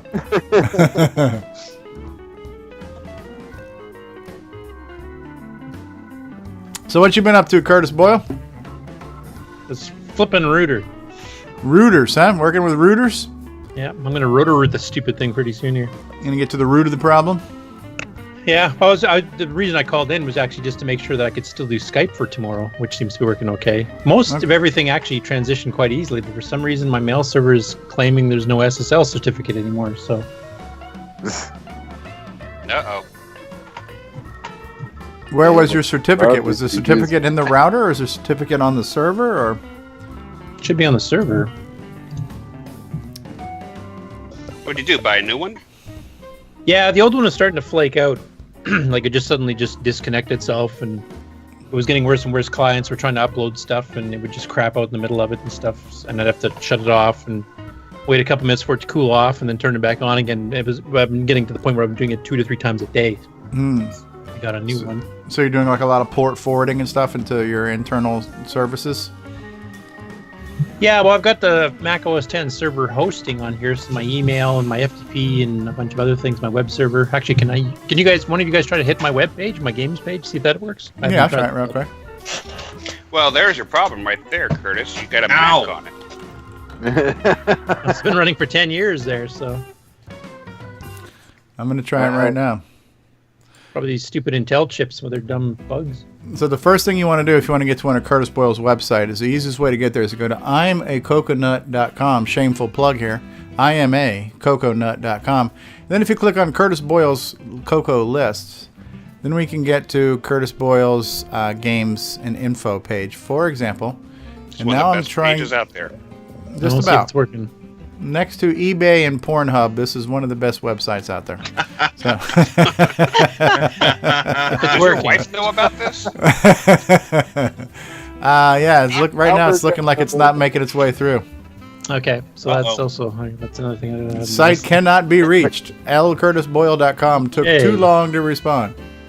So what does the L stand for? I'd really like to know. Lord. Lazy. Lazy. I know that since I've known Curtis, but his first actual initial is Lauren. Yes. Like Lorne Michaels from the Saturday Night Live. Lorne Curtis Boyle.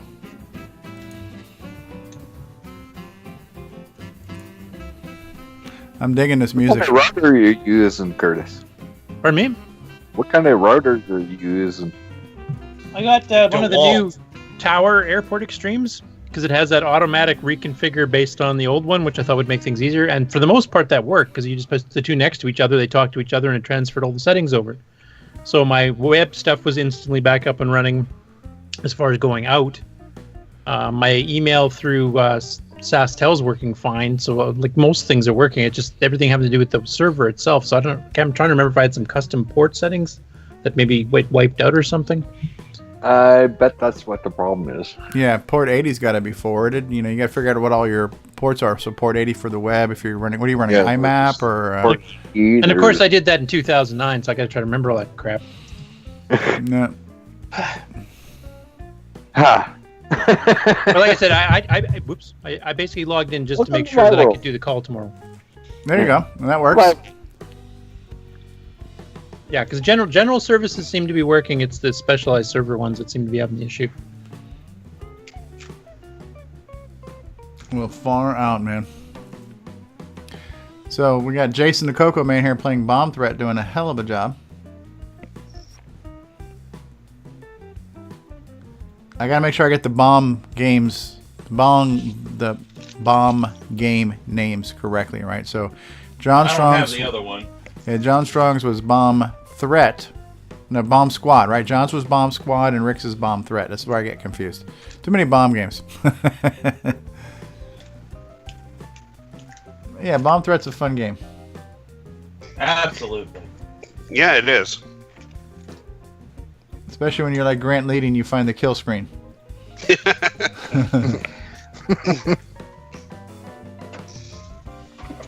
think I gave Rick a heart attack that day. I have the CD version, so I don't have that. Yeah, you got the updated version. And just so you know, I don't know why, Jason, but your camera is showing up backwards to us. So CoCo Man is backwards, and your Bomb Threat was backwards, just like looking in a mirror. Oh, I can fix that. Yeah.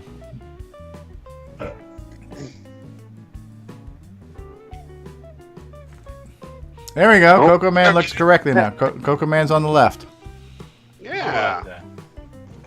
How do you like those apples?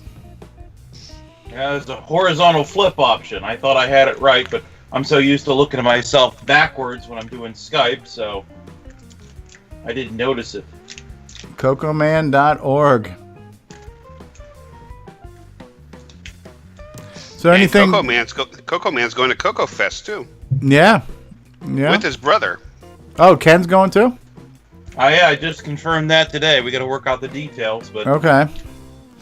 Well, I certainly hope I can pull out a miracle in the 11th hour and you end up. I hope you can too, because I was so bummed when I heard that. That was just like, I'm sure not as bummed as you are, but oh man, that was like oh man, and then I felt like a total. I'm like, I'm telling, hey, I booked my room and yada yada, and then I see later in Discord you posted all that stuff. I felt like such a, like such an ass. That's quite all right, man. It's shit happens. So. Let me put it to you this way, Steve. If you don't go, I will call you every 5 minutes and rub it in your face. Yeah, I'm not ruling it out, but I just. We'll get you there. No, I got bigger fish to worry about right now, like mortgage, car payments, utilities, things like that. So. Well, we'll pay you $600. I think we need to at least have it televised. A lot of people's opinion on that.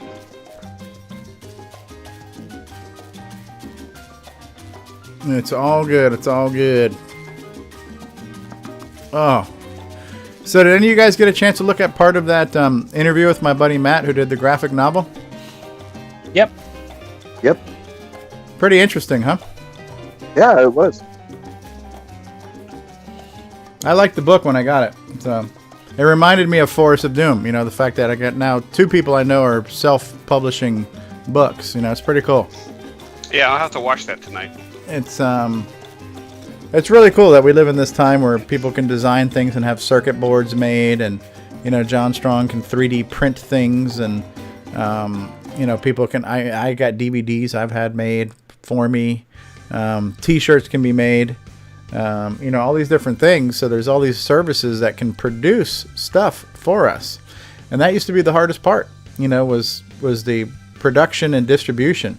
That's now basically been outsourced. You know, so all you gotta do is come up with an idea, come up with a design, and email it to somewhere, and you can have things shipped worldwide. It's pretty cool, especially when it comes to like having a book made and having it put on Amazon and stuff. That's pretty impressive, you know. There's a CoCoTALK theme by Bruce Moore. Love this theme.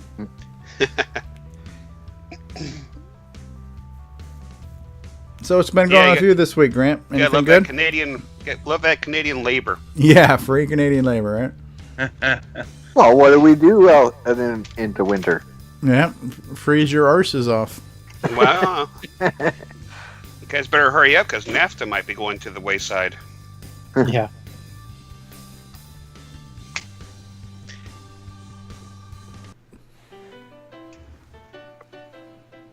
Then I'll be like Steve looking for employment.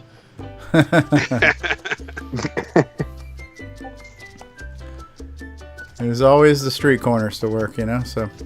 Yeah, have you tried doing that in Canadian winter?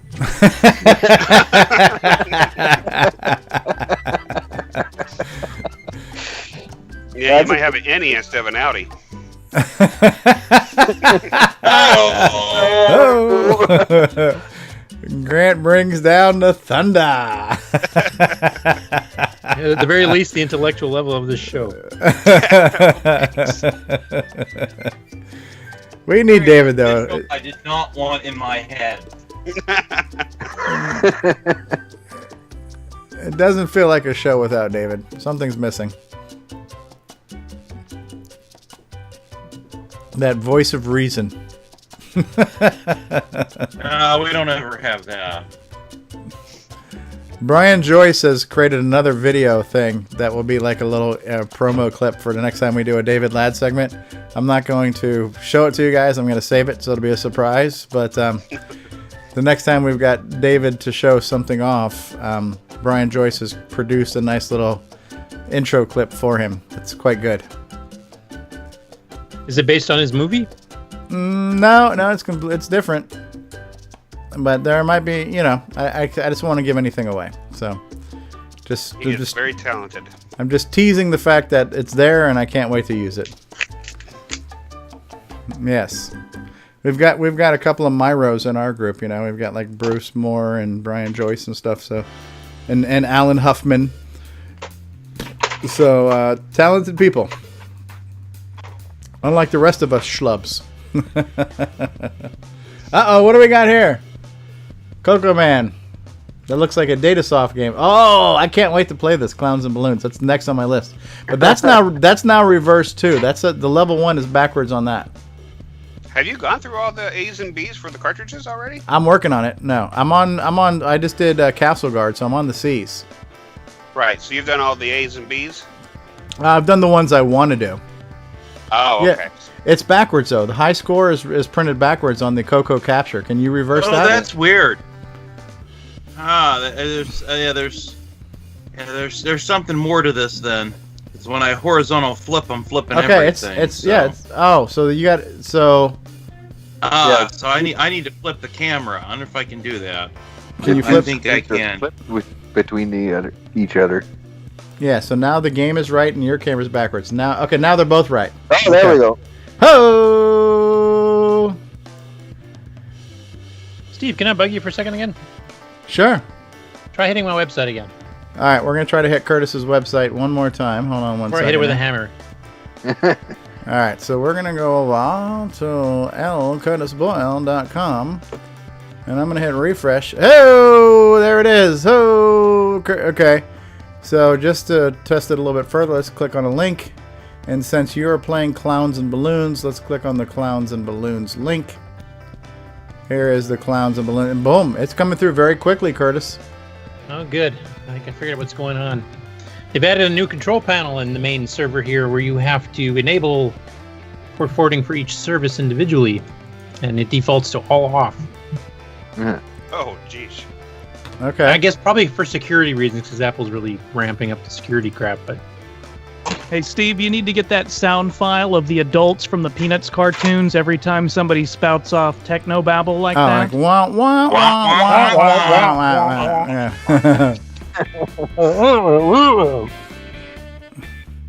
Wah, wah, wah, wah, wah. Charlie Brown's teacher.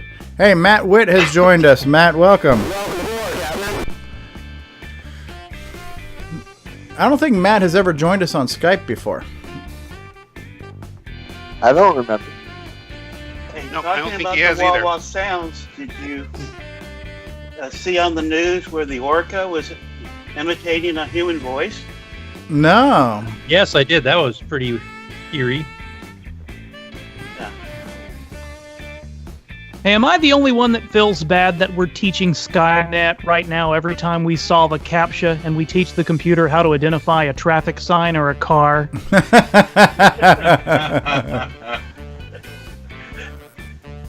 Matt Witt says, "Hola, amigos." Welcome, Matt Witt, to the Geek Talk After Dark. We're talking about anything, nothing, pretty much. So, Jason the Coco Man's playing Clowns and Balloons right now on his CoCo. Do do do do do do do do do do. So, Grant, have you done anything interesting this week? No, I have not. I've been recovering from the flu and everything this week. Everybody's been getting sick with that lately.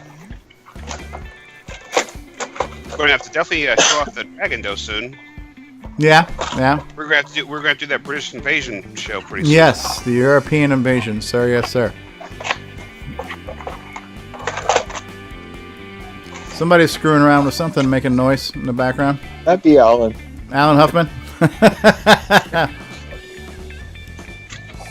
Nothing up my sleeves.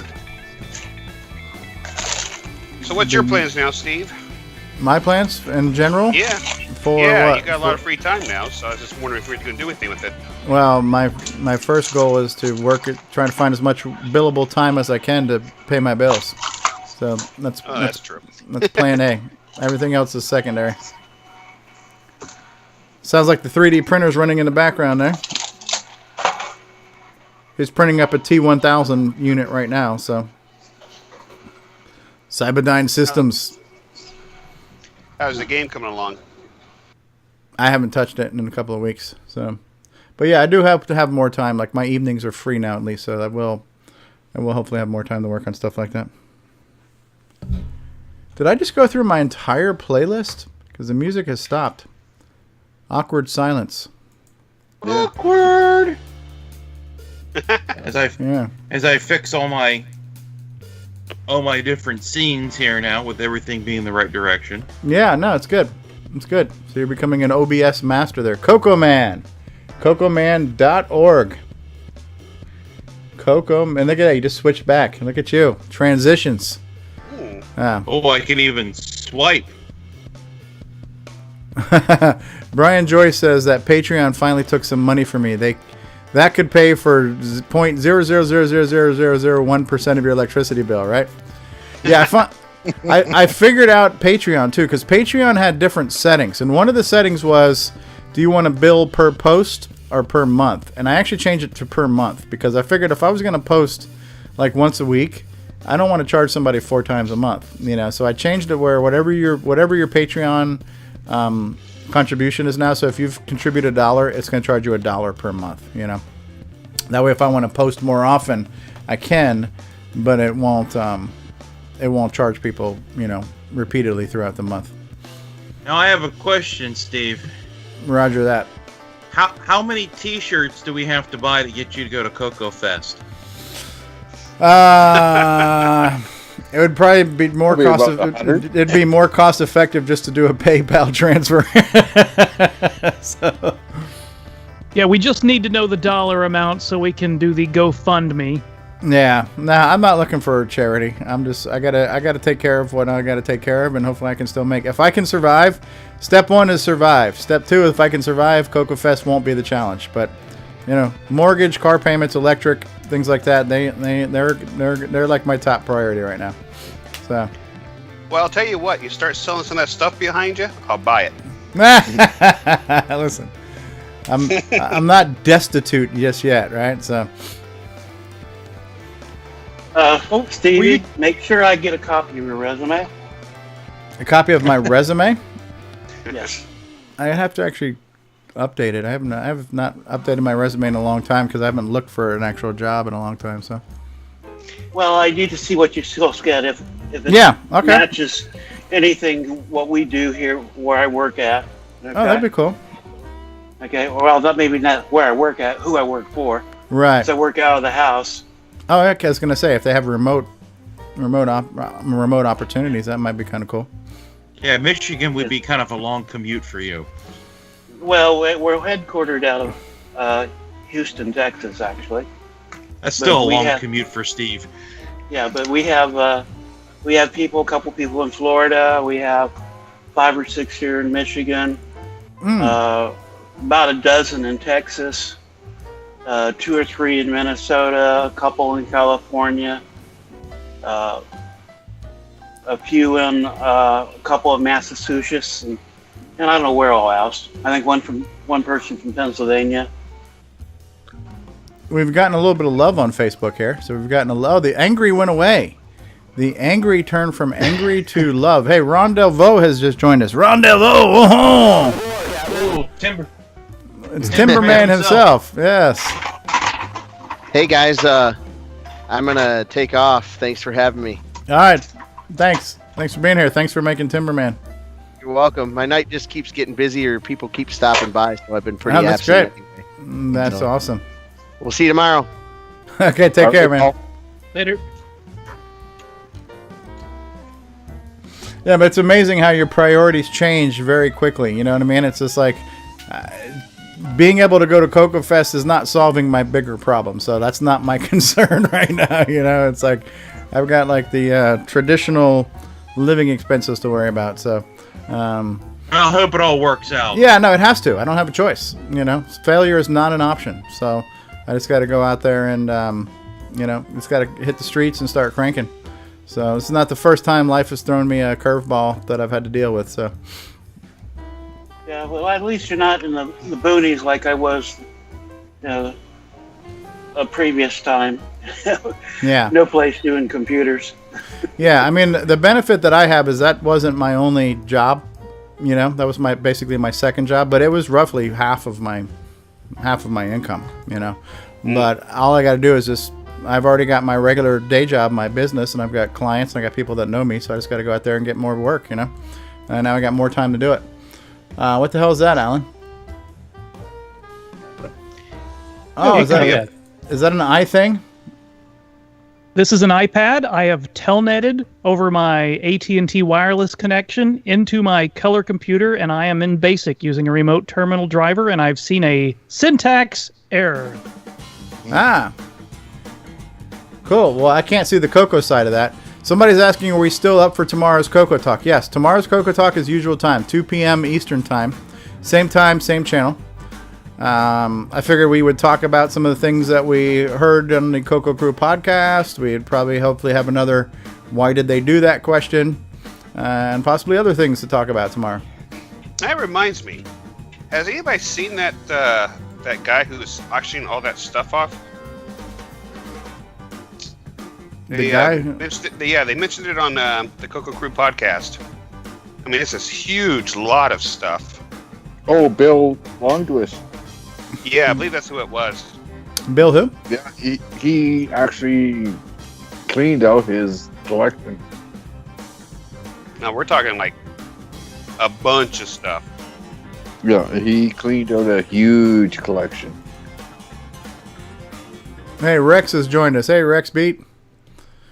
No, I don't remember seeing that. Let's see if I can find the link. Yeah, he's the co-author for the color computer book. Oh, Bill the Judas. Bill the Judas. Yeah, I do remember hearing something about that. Yeah. Bill the Judas. Okay, so Boise Pete and Bill the Judas. Yes. So Bill is auctioning off some of his retro stuff, huh? He didn't auction it off. He actually put it up for auction, and apparently there was a couple of truckloads that went out. Wow. So he must have had quite the collection, huh? Oh, has he already auctioned it off? I didn't think he did yet. He didn't auction it off, but apparently it's been picked up and going to auction. Yeah, that's right. He's using like some sort of private auction. Oh, okay. So maybe like what the Tandy did with the Texas auctions or something, whatever. Exactly. Yeah. So using a real, like almost like a Sotheby's type thing for vintage. Yeah, so it makes you wonder. Hey, Brad Downing just came here and said CoCo rocks. All right. Welcome to the live stream, Brad. Glad to have you. If you want to join us on Skype, you can. The information should be in there. Look for CoCoTALK on Skype. Add it as a contact and call in. Is that Brad Downing, as in Dwayne Downing's nephew? Are you Dwayne Downing's nephew, Brad Downing? Curtis Boyle wants to know. Could be. If it is, we used to jam together years ago. We used to jam. He says yes. Oh, it says yes. I want to rock. Hey, Brad. He says, hey, Curtis. Yeah. All right, I put the link in the Skype chat. Okay. Put it in the Facebook chat too. So what are you showing us now, Mr. John Strong? Is that another? Oh, that's just a mini MPI inside of it. Oh, the mini multi-pack. Okay, so the question: would anybody be interested in having a case something like this with a solder breadboard or something? Yes. Okay, Bill Noble says yes. Okay. I just need a special guide shield thing to prevent me from soldering my hair. You mean some type of helmet? Yeah. I was just about to actually order a couple of breadboards from Mike Rowan for the prototypes just to do that exact same thing. Yeah. So it's something I've been considering to do. Since I could do that, I could do.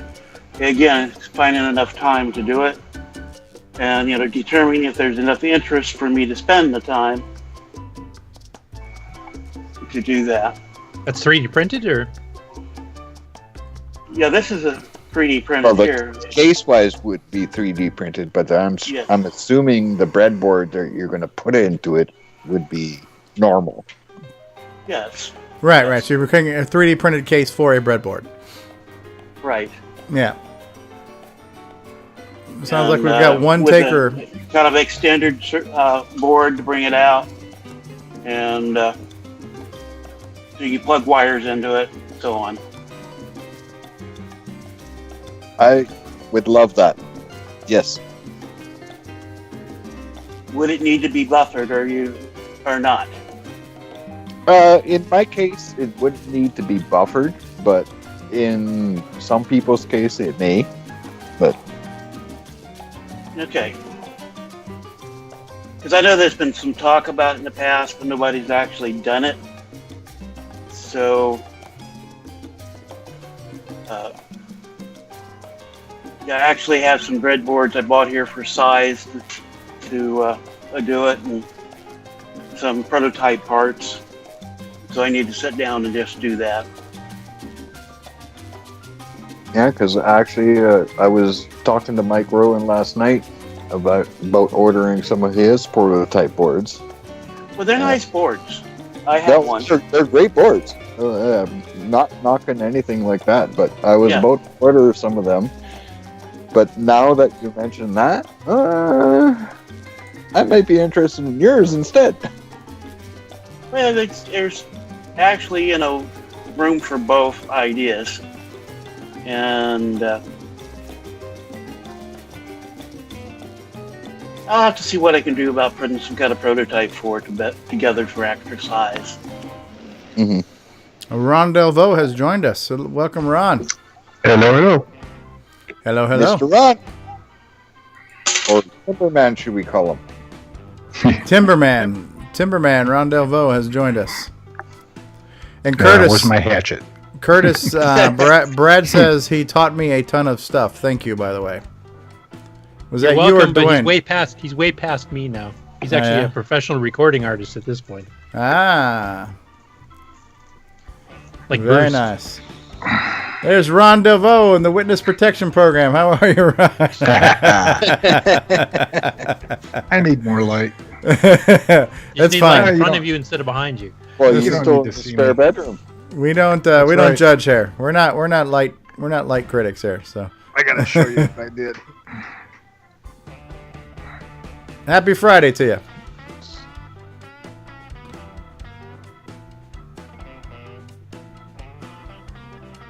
Stream.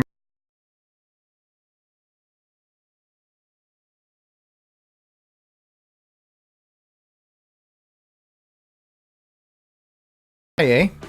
Hey.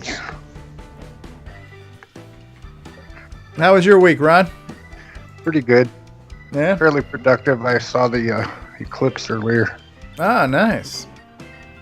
I broadcasted my pictures to Italy, to Gianluca Massi. He's a astronomer in Rome. And they rebroadcast pictures from all over the place to Europe because they couldn't see the eclipse. Ah, because I guess it depends on where you were in the world, huh? Yeah. Hawaii saw it. Interesting. Yep. Yeah, actually, here, if we would have actually been able to see it, it would have been the best view, but... Australia saw it, yeah. Now, is this lunar or solar? Lunar. And that means that the moon's in front of the sun? No, the moon's behind the Earth. The moon's behind... Earth's shadow on the moon. Yeah, it goes behind the Earth. It's a full moon. And it's a full moon with a black circle in the middle, with just like the white outline? It's the type of eclipse that drives a flat earther's nuts because you can clearly see the circle of the Earth's shadow is circular. But it could be flat and round. Could be a disc. Oh my God. So here we go. It could be. I'm just saying. It'd be a pencil thin line. Steve, check the picture I just posted to the Skype chat. This is a... Hold on. I missed it. Something. Okay, Telnet and RS-DOS. Telnet and RS-DOS. Okay.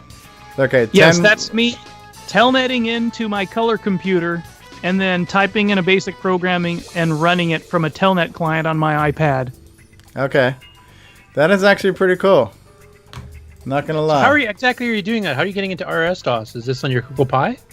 I'm using a remote terminal driver like we did back in the 80s for a bulletin board system. Oh, okay. Yeah. I was trying to use the ASCII Express program because it's a standalone file transfer BBS, but it's not working for me. It didn't work for me in the 80s either, so I don't feel bad. I remember OS Term under OS 9 had its own little host program where you could download files and even have a little mini BBS on it. OS Term does? Yeah. Yeah. Okay. You know what this show needs? This show needs live pizza delivery where we could all get... Because I'm actually getting a little bit hungry right now. I haven't had dinner yet. I took a nap during dinner time. Oh, look at that. That looks really good, Ron. Yeah, it's a picture I took with my cell phone on my telescope. And this was a blue moon, supermoon eclipse. So not only do you see the red, you see blue and white. Wow, that's like America right there. America. Yeah, red, white, and blue. American moon right there. Yeah, it certainly is. That's awesome. Yeah. I had about 15 or 20 people stop and want to look through the scope. Naturally, they're walking their dog and stuff in the park. Very cool. Very cool. I Yeah, love neat. stuff like that. I told you guys about a friend of mine I know who did a lot of the optics for observatory type stuff, right? I think I told you guys that last week, right? Yeah, the guy I know, he invented night vision because he came up with the mobile astronomy type stuff, invented night vision. He invented the lenses that brought back the pictures of Mars from that probe and stuff. The first pictures of Mars before we sent like things on the ground, when we just took like pictures from outer space. But those were done in a studio, right? on the flat Earth, yeah. That's beautiful, man. With Neil Armstrong and all the other actors. Yeah. It was really cool to see live and in person. Probably happened during my nap.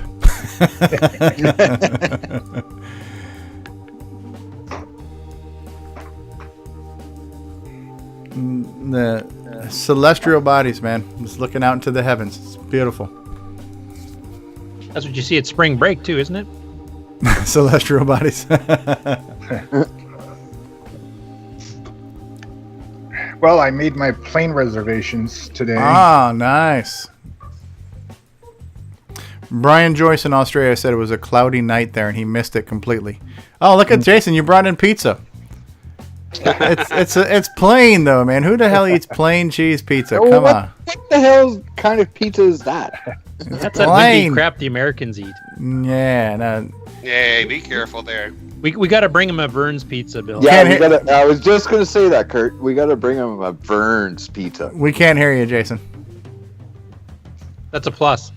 What has Canada contributed to the world? What has Canada contributed to the world? What is this? Free Nitrous 9 for one. Nitrous 9, affordable health care, Celine Dion, Alanis Morissette, Rush, BTO, Curtis Boyle, Bill Noble, William Shatner. Yeah, William Shatner there. End of story. Good time. Let's send them back. What more could you possibly want? With this? Captain's log, 8 inches. Okay, and how many of those people have you listed have they gone crazy? Randy Quaid always comes to mind about Canadians. Oh, yeah. He's American, though. He came up here and then he was trying to flee the American government or something, wasn't it? He had problems parking his RV. Shitter's broke. That was the best. That franchise. The vacation franchise. The best.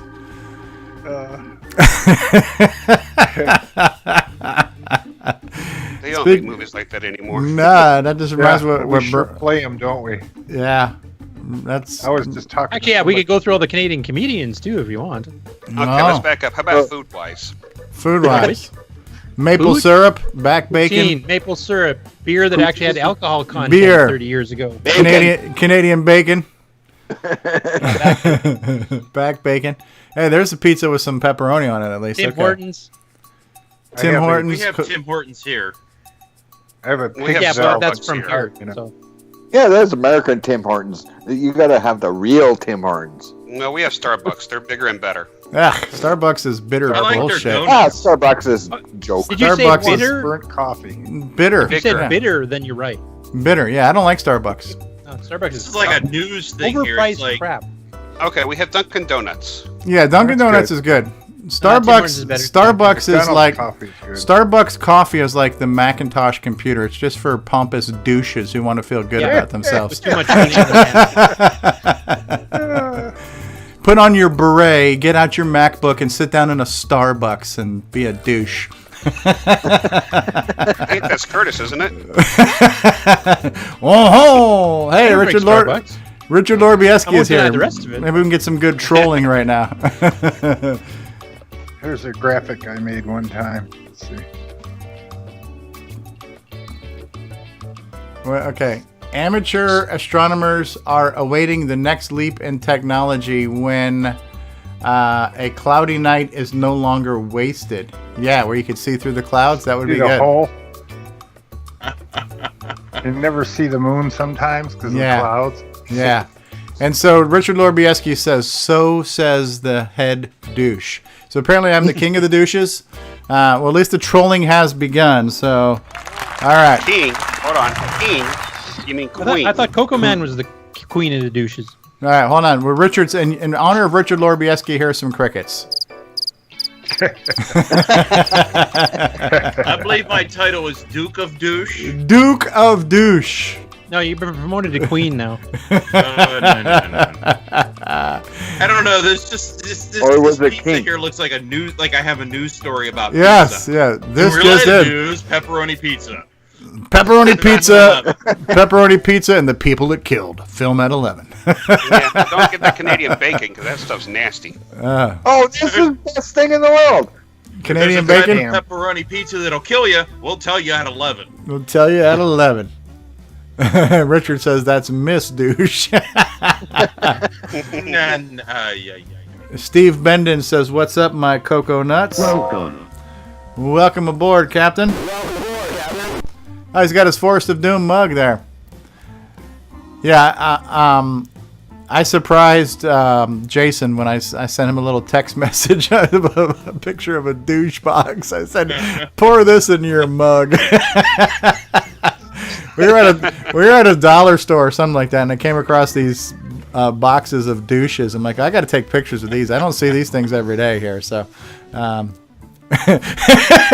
Richard Lorbieski says that Canadian bacon is the ass end of the moose. What is Brian saying? IMAX, the trackball, canola, the walkie-talkie, AM radio, 56K modems, the snowblower, the alkaline battery, the egg carton, the paint roller, and most importantly, the automatic lubricating cup. Canada rocks.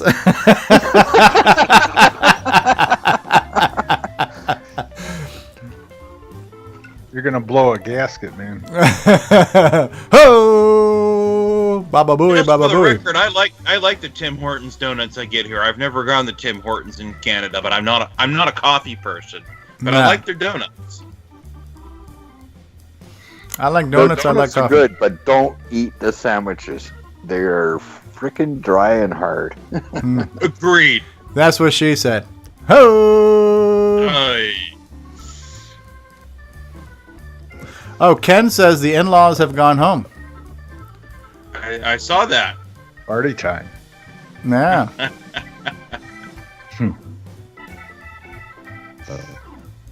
That's jazz music, isn't it? Yeah. Yeah. We're in the lounge. We're in the Geeking Out lounge right now.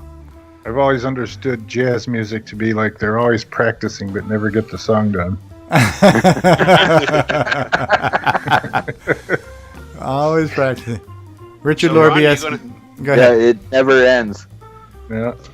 So, Ron, you going to be driving out here to the Midwest to see the next solar eclipse in a couple more years? I think at the beginning of January next year is the next lunar eclipse, and it's visible across the whole country. Oh, I was talking about the solar eclipse that's coming up in I think it's like, I can't remember what year it was. It's coming up pretty soon, 2021. 21. I think it's 2021. Is that recent? This in It's going time right for through Rochester, New York. I used to live. New Erie, York. Pennsylvania, Toledo, Ohio will be totality. It'll be about 98% here. Yeah. I think I may have to make a trip either to Erie or Toledo and Rochester. and see it. I'm near Pittsburgh, so.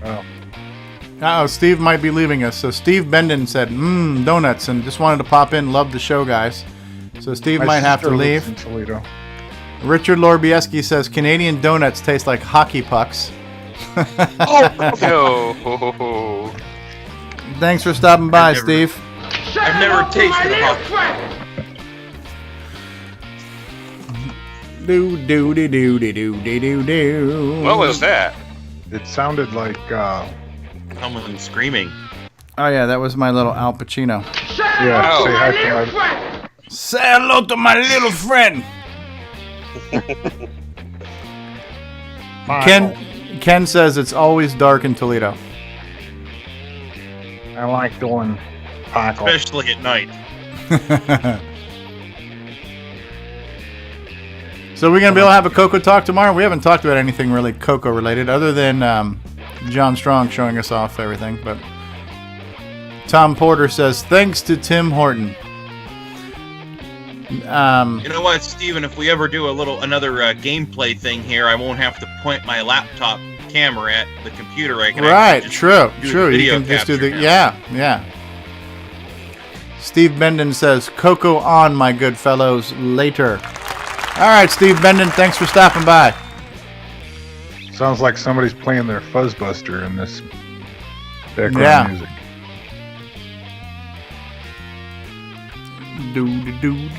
Remember the Fuzzbuster, anyone? I thought that was a slang for a radar detector. No. It's also it was a little pedal. box. That's a rock guitar pedal. Yeah. Brian says he just bought that composite doohickey. Brian Yeah, Joyce. I might have to buy one too. Yeah. For $11, you can't go wrong. You can't go wrong. You can't beat that with a stick. I was talking to Ed Snyder about getting another SDC because, first of all, you need a backup. And secondly, I've been testing for Simon and Paul Thayer, and I have to move that thing back and forth. Now, correct me if I'm wrong, the SDC does work on the Dragon, right? Yep. You got to change some dip switches, I think. Yep. So I haven't tried it yet. Tonight, the role of Jim Brain is being played by Richard Lorbieski, our resident troll. That's Jim's apprentice. Yeah, Jim's apprentice is Padawan learner. But once you were the learner, now you are the master. The circle is now complete. Did any of you guys see a video on YouTube about a dragon using a CoCo disc controller and just burning a ROM and putting it in and being able to use it on a dragon? No, but that sounds like Not a CoCo project, but it could be. Thanks, Mr. Linville. Yeah. Actually, some of my friends, we wired the keyboard matrix just to make it easier and ran CoCo stuff on it. Is that the only issue? Yeah, that's the big issue on it. I mean, you can drop CoCo. The keyboard matrix is wired differently. The port coming out of the extension port's identical. Okay, and so you got the extra hardware serial port and then the parallel port out. So it just. So would the MPI work? Yeah, I don't know if the spacing is the same height to the cartridge. I don't remember that. It's been a long time since I've had a Dragon. And it seems like it might have been a little different in height-wise off your desk. So a piece of plywood would fix that, huh? Yeah, you can fix that, But electrically, pretty much the same. Hardware-wise, they had redid the keyboard matrix, so it was differently. Was there any? Go ahead. Sorry. Yeah, I had a Dragon. I'd run cartridges. I think I had a cartridge or two for the Dragon. And, we didn't make an MPI for a Dragon? I don't know. I had the Tano, and I don't know if anybody ever made an MPI for the Dragon or not. Should the Mini MPI work on that? Oh yeah, it should work on it with no problem. Matt Witt is asking, do any of you guys have the Dragon MMC as well as the CoCoSDC? No, I don't. Actually, there's somebody who's 3D printing the case over there in England for him now, working on design. The Dragon MMC is kind of like the CoCoSDC thing for the Dragon, but also runs like cassette images and things like that. Yeah, this guy that made the video of his floppy drive controller being from a CoCo, he also had a little pad setting up on his Dragon, and he would put all of his WAV files on there and play it into the Dragon, which is pretty cool. Yeah. Matt says, check the Dragon Group and Phil Harvey Smith sells them, but he says he's yet to use his. Spy. What the hell is spy there, Jason? Oh, something old my brother wrote years and years ago. Ah, this is a Ken creation, huh? Yeah, it's a text adventure game. Oh, neat. It's very, very early. I think it was like from 1987. I recently found it on a floppy disk, and I made an image and sent it to him, and he was having fun with it because he didn't remember how it worked either. Very cool. All right, I'm going to take another... he says you didn't. You didn't what? Like you didn't send it to him? I'm not sure. All right. Yeah. I'm going to take another break. I'm going to rinse out my bottle, probably grab a glass of water, maybe take a potty break. So I'm going to run a couple commercials. Another one? Listen, man, I'm human. Okay. I'm human. Before you go there, I gotta log off here. I've got a few other things to fix here. It looks like so. All right. Thanks for joining us, Curtis. Thanks Boyle. you guys for your help. Good day. Yeah. I'm going to jump off so I can get some work done. Okay. Hey, John, thanks for joining us and thanks for showing off all your projects in progress there. Very cool to see. Okay. Have a great day. Okay. Thanks, guys. Happy Friday. All right. So we're going to take a commercial break here. We're gonna to play us out here. We're gonna hear some Alan Huffman's music, and then we're gonna run a couple commercials so everybody can take about a minute and a half, go to the bathroom, get a drink, whatever, grab a smoke, and we'll be back here in just a second here, people. CoCoTALK. CoCoTALK. After Dark.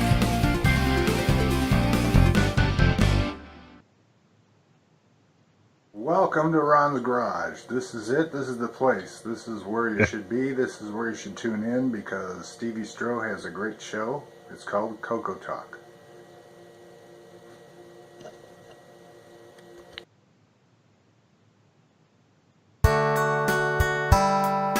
Good day, mates. This is Nick Marionettes, author of such color computer titles as Donut Disaster, Rupert Rhymes, and Rockstar Pilot. And I am here today to tell you about the world's most fabulous operating system, OS 9. OS 9 and its current incarnation Nitrous 9 is the most advanced operating system ever created. And what makes it so good? Ease of use. I find OS 9 so incredibly intuitive that I haven't once cracked open the user manual. And yet I've been able to create such incredible games faster than the time it takes to sing Waltzing Matilda. Using OS 9, I expect my next game, Funstar, will be done this weekend and distributed exclusively on ROM cartridge. OS 9 forever. Any resemblance to actual events to persons living or dead is purely coincidental. What's going on, guys? CoCoSDC here, and I want to say thank you so much for being part of this adventure with us. It's been such a great experience in doing CoCoTALK every week, and the support we get is just amazing. And so the fact that you watch and listen is all the reward that we need. However, if you would like to become a patron of the show and offer some financial assistance towards the production and hosting costs of the show, we do have a Patreon site available for that, and you can reach that by going to our website at CoCoTALK.live and clicking on the Patreon link. But just do us a favor and watch and listen to the show. At Gsoft, we make games for the TRS-80 color computer, TRS-80 MC10, and Dragon computers. Our basic games cover the range of genres from arcade, to text adventures, to simulations, to 3D dungeon crawls.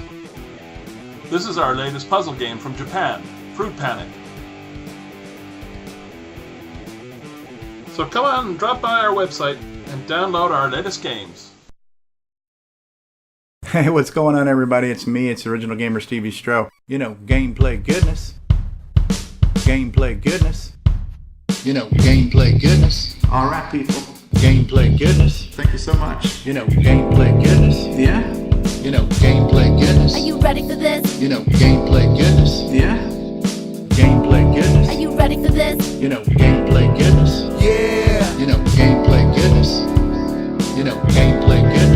gameplay goodness. All right, people. Gameplay goodness.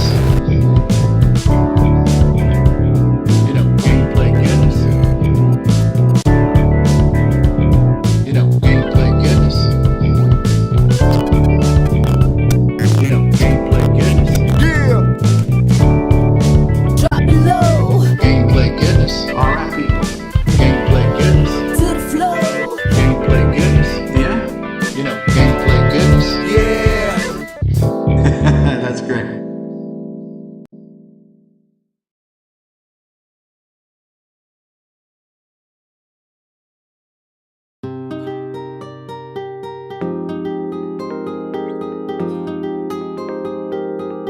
Where can you catch all the latest news and information about the Tandy Color Computer and compatibles?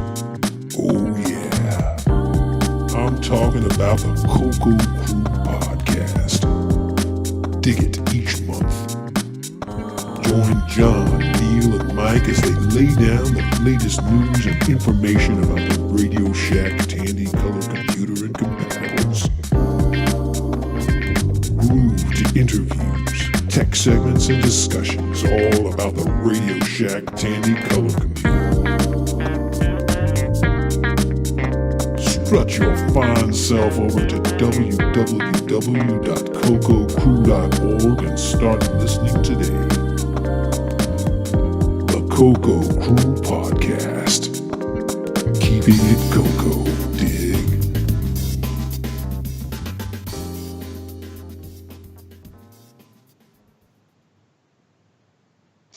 Oh no. CoCoTALK After Dark. CoCoTALK After Dark.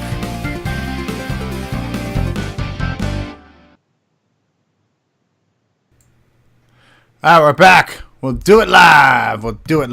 Yes. So, so what did I miss in the live chat here? What kind of trolling stuff went on here? All right. What happened here in the live chat while we were on our commercial and potty break here? So, Ken was saying that he thinks he did that game his sophomore year. I may just put it out just to show where my teenage self was, he says. Jason says, I keep getting killed by the henchmen. Richard Loribieski says, send Stevie money or the dog gets it. And listening to Stevie rap makes me want to douse myself in gasoline. What was that? Richard Loribieski says, listening to Stevie rap makes me want to douse myself in gasoline. That's like that movie Airplane.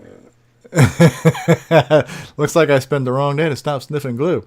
There was one person, the striker character was telling his story to, and he doused himself in gasoline. He was going to light himself on fire. Don't call me Shirley. Don't call me Shirley. Oh, Lord Surely have you mercy. can't be serious. I am serious, and stop calling me Shirley. Yeah. Those are great movies. They don't make movies like that anymore. They do. They just He's don't. down there below me doing the little circle swirly thing. Yeah, that's what I'm trying to figure out. That looks like John Strong. John Strong, I think he left, but maybe his computer doesn't realize he left, so I just hung up on him. Okay. Because John said he had to go. I think Curtis said he had to go. So the herd is thinning. So yeah, anybody who's watching right now, welcome to Geek Talk, a very special, and we use the word special loosely, but a special version of our CoCoTALK After Dark show, and we decided to call this one Geek Talk because we figured we'd talk about just about anything. Doesn't have to be computer related, doesn't have to be retro related, it can be anything you want to talk about. And anybody's free to join us on the Skype call. If you want to be part of the conversation, you can join us as a voice call or a video call. And look for CoCoTALK on Skype. Search for CoCoTALK at CoCoTALK. Is he cutting out? It's not He's just cutting you. out bad. All right, let me stop sharing the audio for you guys. Okay. I turned off the system sound. Am I not cutting off for you guys now? It's a little better. Yeah, you're still cutting out a little bit. I fucking hate Skype. Skype shit sucks. I swear to God. There's no words on it.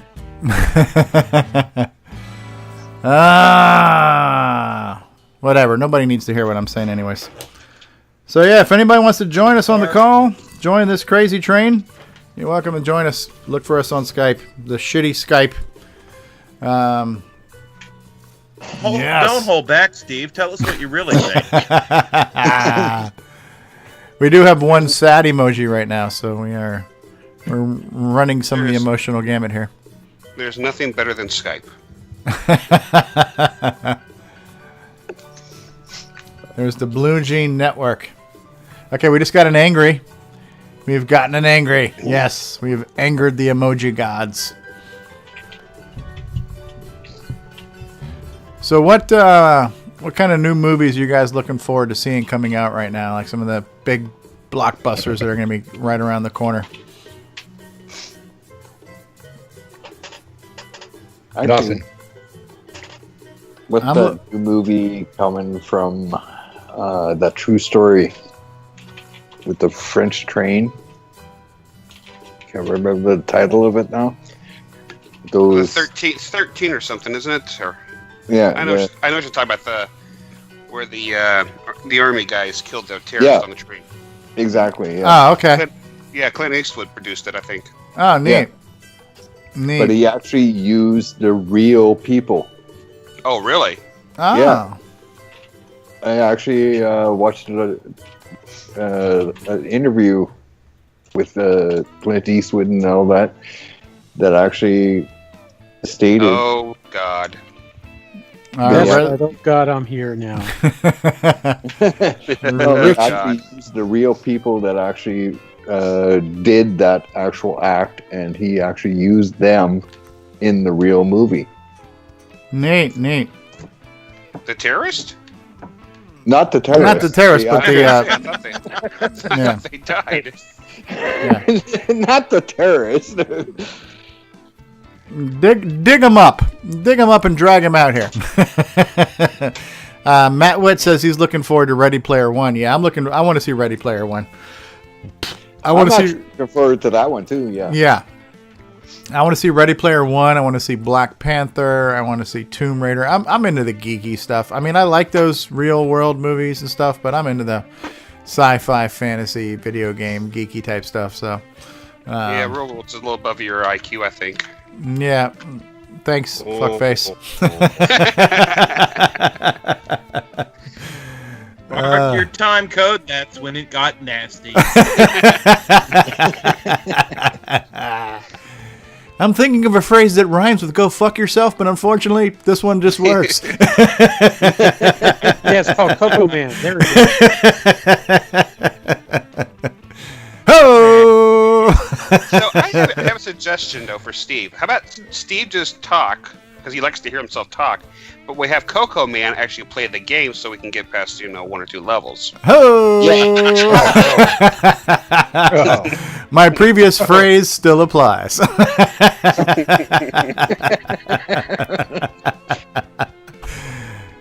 Yeah, you got all the equipment now to record your own videos, Jason. You could be the next YouTube star. Get on it, Jason. The next big thing. We'll see. The world's looking for another star. Yeah, I'm looking forward to seeing Ready Player One. Some of the new trailers for it, they look good. Now, obviously, there's a few scenes you see in the trailer that are not in the book. And, that's okay if they add or change a few things. It looks like they're keeping most of the core elements. H is in it, and Artemis is in it.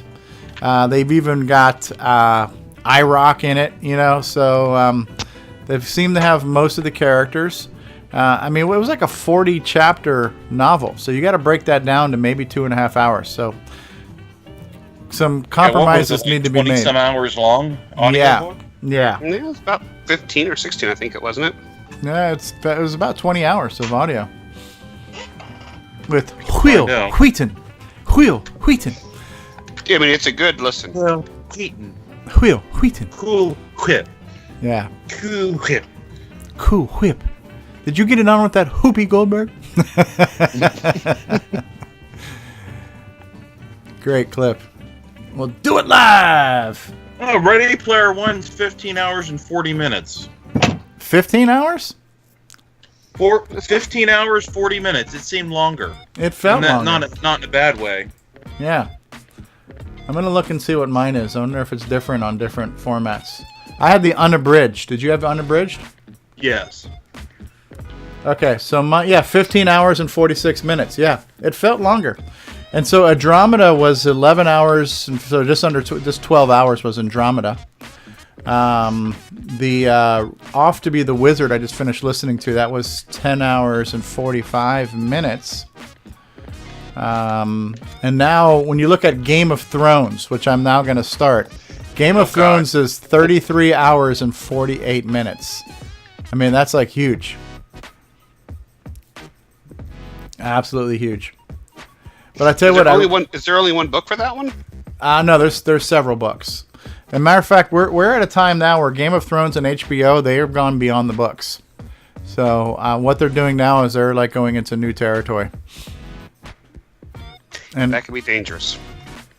Well, is this season still the last season, or they? I'm not sure. Honestly, I'm not sure. It's kind of like The Walking Dead. I look at Richard Lorbieski has become the witness protection silhouette there.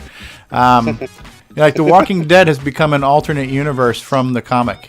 So the TV show has got some things are the same and some things are different. So, I mean, in a way, that's kind of good because especially like if you've already read Ready Player One and you know everything that happens, it'd be nice to watch the movie and see a couple of surprises that you didn't expect that weren't in the book or just things that are done differently. If it's done well and it's true to the source material and it's handled well, it's still going to be good. I think the Walking Dead TV show does a good job with that. It's one of the best shows on television, in my opinion. But that's just me. That's how I roll. I like violence, I like zombies. I figured you for a guy for 50 Shades Darker or something like that.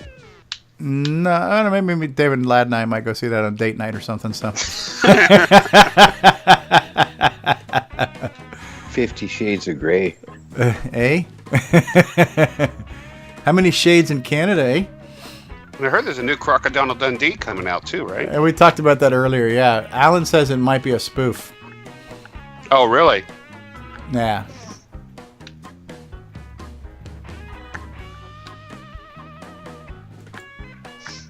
So you just never know. What's coming out for the superheroes this year?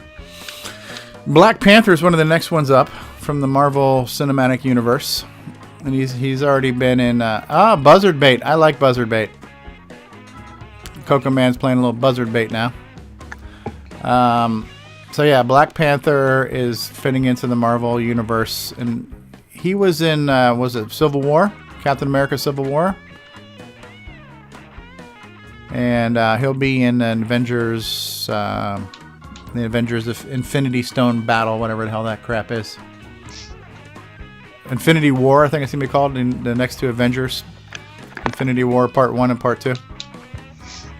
Where they There's a new Pacific Thanos. Rims 2 coming out. Yeah, that looks good. I saw the commercial for that when we saw Jumanji. Yeah, that looks good.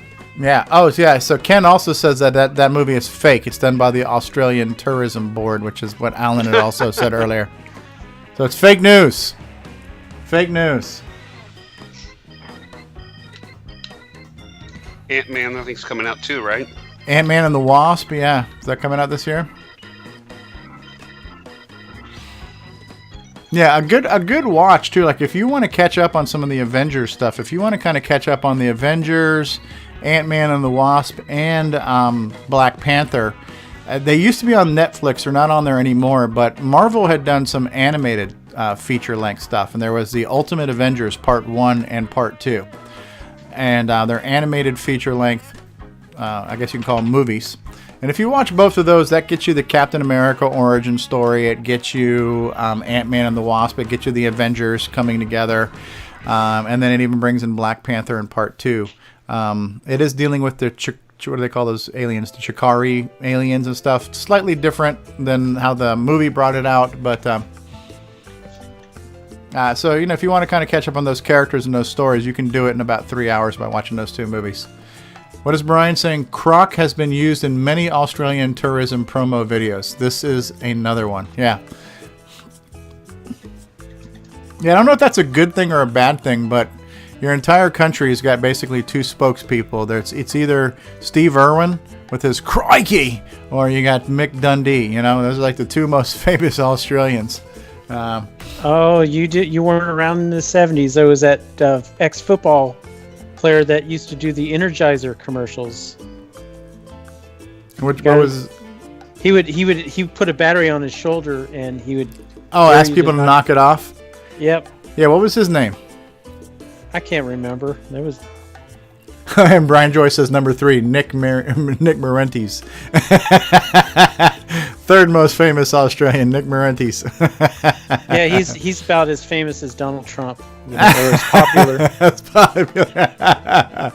Mark Jacko Jackson. He says is his name, Mark Jackson, or Jacko.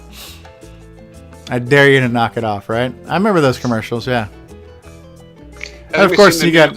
Has anybody seen the new Maze trailer? I mean, the movie? Oh, the Maze Runner. I've seen the trailer. I'm not up on it. I have never seen it, so I don't know what the hell it's about. Oh, it's good. It's good. Yeah. It's a good show.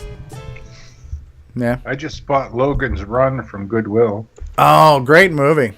Great. Yeah. I am still waiting for the remake of that one. Andrew John Bodner has joined us. Tom C. says, was it Robert Conrad? Was Robert Conrad the guy they asked to knock the battery off his shoulder? Yeah, he did it also, but that was the American one. Oh, that was the American version, so there was an Australian guy. Yeah. Of course, you got like Men Down Under. Men at Work from the Land Down Under. There you go. Men Down Under, whatever. That might just be a personal fantasy of mine. We're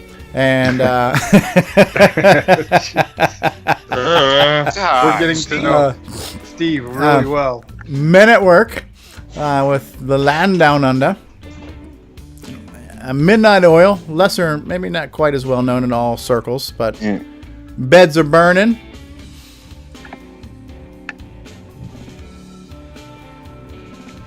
What else do we know Australia for? Vegemite. Timey Kangaroo Down. Yeah. What's another? What's the hell that one that? Shrimp on the Barbie, the movie. No, it's something Priscilla, Queen of the Desert. Oh, the drag queens or whatever. Oh my God, that scene where that woman is taking the ping pong balls and shooting her out of you know what? What the hell are you watching? I kid you not. It is a trip. Did you see that yet, Steve? Have you seen that movie? No. I've only seen like pictures and posters and stuff. So like I knew what you were talking about, but I've never seen it. That sounds like you've got my curiosity has been piqued at this point. It's definitely a ride. I will say that. It's got the guy who played in The Matrix, the FBI agent. Oh, Agent Smith, yeah. Yeah, he also played the Whiny King in that trilogy. I can't remember. Lord of the Rings. Oh yeah, he was the elven whatever. Yeah, yeah. He was the hell whiner. He was good in that. Agent Smith's one of the best characters ever.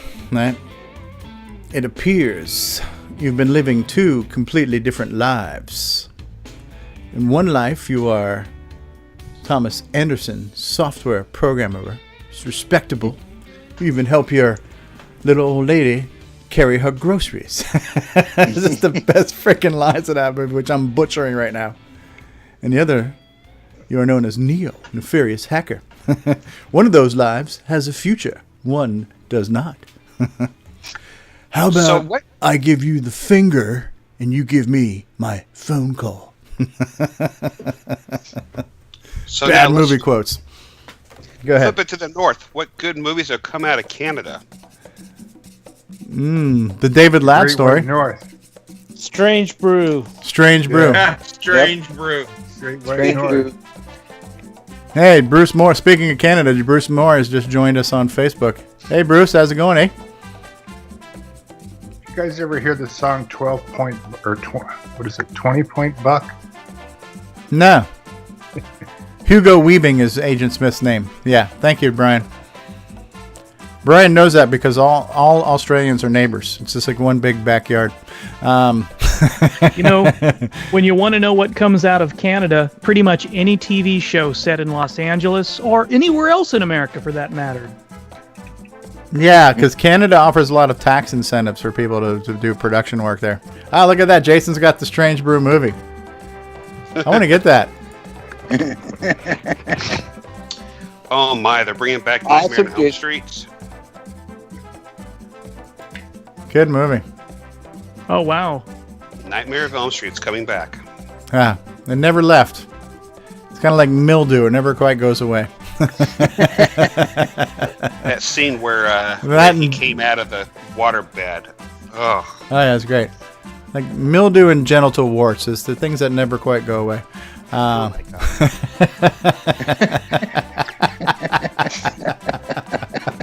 You should get that looked at, Steve. And we've hit a new low. Ho! Jason, you should too. Yeah.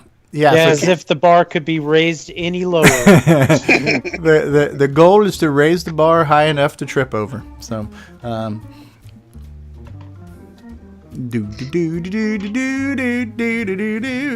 great. Yeah. Speaking of that, The Matrix was filmed in Canada. Really? Yeah. A lot of things. Australia. It was done in Vancouver. Was it? I thought it was Australia. All right, never mind. I thought it was Australia too. Yeah, it could be. But between the two, believe it or not, a lot of things are filmed in both Australia and Canada because the downtowns look like any big city USA. You know, it could pass for New York or any other big city. So another big place too is Georgia. Yeah. In fact, I think The Walking Dead is actually filmed in Georgia. Yep. Yeah, because a lot of these places will offer tax incentives and subsidies to people to set up production there because it creates a lot of jobs. You know, there's a lot of union jobs and setting up the sets and all kinds of stuff like that. So making a movie, it's good business. So a lot of people, actually, in those places like Georgia, it's non-union. Oh, is it really? Yep. Ken says the bar is so low you need a shovel to get over it.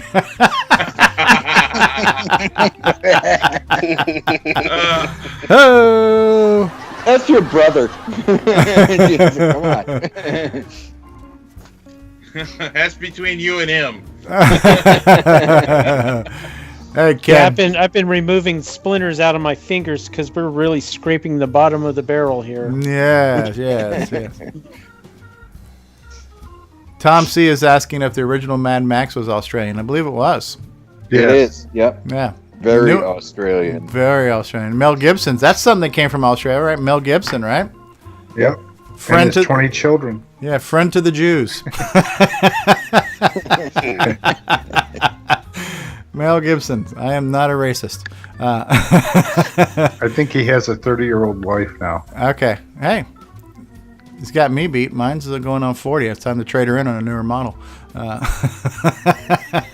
Wow. Brian says The Matrix was filmed mostly in Sydney, but most of the exterior scenes were filmed in San Francisco. So, there you go. Do. Speaking of my wife, apparently she's been trying to call me for 4 hours, my daughter says. But, she exaggerates. She really does. Let me check my call log here. It's only been like 3.5. Yeah. So Godzilla vs. King Kong is coming out in 2020. Ooh. One of my favorite movies is Serpico. Serpico with the Al Pacino? Serpico. Al Pacino Serpico. Al Pacino. Oh, yeah. Al Pacino's a good man. Maximum Overdrive. Curtis says air supply came from Canada. He says, but wait, that's not a positive. I'm all out of love. I'm so lost without you. I've got their greatest hit. Where's Genesis from?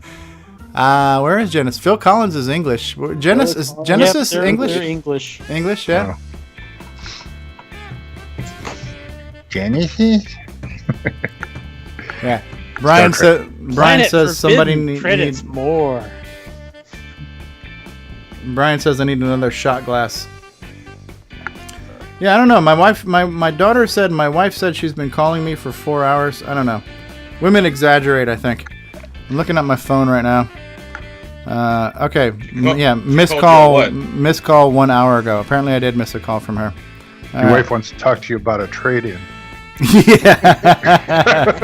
Oh.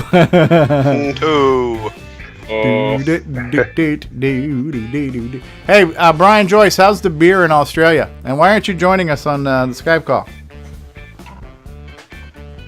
He can't join us. It's already happened there. It's the future. He's in the future. We have not caught up to him yet.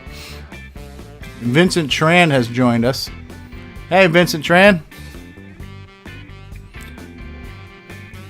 Kirk, give me Genesis. Yeah, Genesis is that's from the Project Genesis for Star Trek 2 or Star Trek 3, right? When we were trying to bring Spock back to life. The epitome of overacting. Star Trek 2. Oh, okay. So Brian says the beer is awesome, but he has the flu. All right. Oh, I know what I'm gonna watch. What's that? The First Purge. The First Purge. Yeah, I've not seen that. They're making another Purge, right? That's the third of the series of the Purge. You've seen the Purge, right? Negative, Ghost Rider. I like Hell on Wheels. Has anybody seen the Purged? That's like where Aren't it's there okay. like 3 of them now? Yeah, that's where you get to kill whoever you want for one day each year in the United States. You know. Something like that. I know the premise, but I've never seen it. Is that a paid holiday? It's open season. I know this much. If this ever comes to be true, I think we all need to hide from David Ladd. No. And Bruce says I've done a purge. Bruce, why don't you join us on Skype, sir? Curtis Boyle and a few other people chiming in saying they think Star Trek 2 is one of the best movies.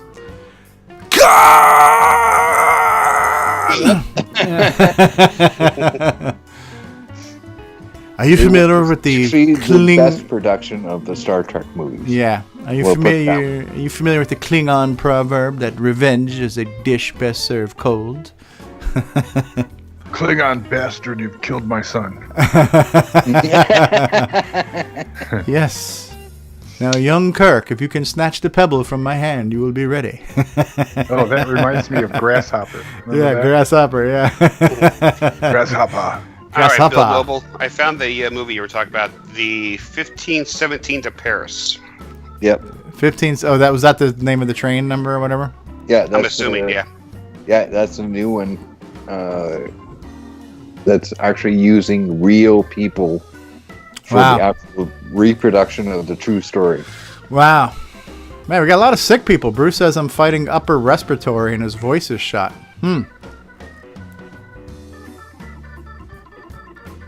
We are wishing you speedy recovery, Sir Bruce. Yeah, this flu is really bad this year. Yeah, it just got over about a week ago. Yeah, I'm lucky I haven't gotten sick. Actually, I've been off work all week just because of the flu. I got my flu shot. I haven't had a cold or a flu in years. Uh-oh. Here is that flu shot. It's been going around, man. Rick's wife got it, then he got it, and then David Ladd got it, then frickin' Grant got it, and now Bruce has got something. Brian Joyce has got something. It's going around the world, man. Look what I found. Let's see, and these people all talk to you. Only Shatner can program the VIC-20 without plugging in the power cord. Computer. On-screen computer. I thought that was apropos. Yeah, so I saw on the retro groups today. Word. Yeah, there was a picture of a bunch of people playing a Nintendo NES, and the caption was, "What's wrong with this picture?" And so there was like a million things wrong. Number one, nobody was looking at the TV correctly. Number two, you showed two kids holding joysticks at the same time, and they're playing Super Mario Brothers, which is a take turns type game. The thing wasn't plugged in. There were no cords to the Nintendo or the TV.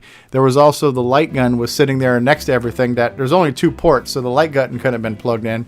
And so it was like there was just a million things wrong with that picture when you looked at it. All right, so now we're talking flu shots. So yeah, get your flu shots. Hey, get your flu shots. They Welcome don't to Flu Shot Talk. Welcome to Flu Talk.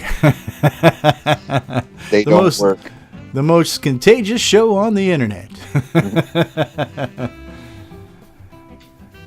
All right, what do you think, guys? Have we beat this show to death, or are we going to sit here and pontificate even longer? There he is. The shat. He shat all over that thing.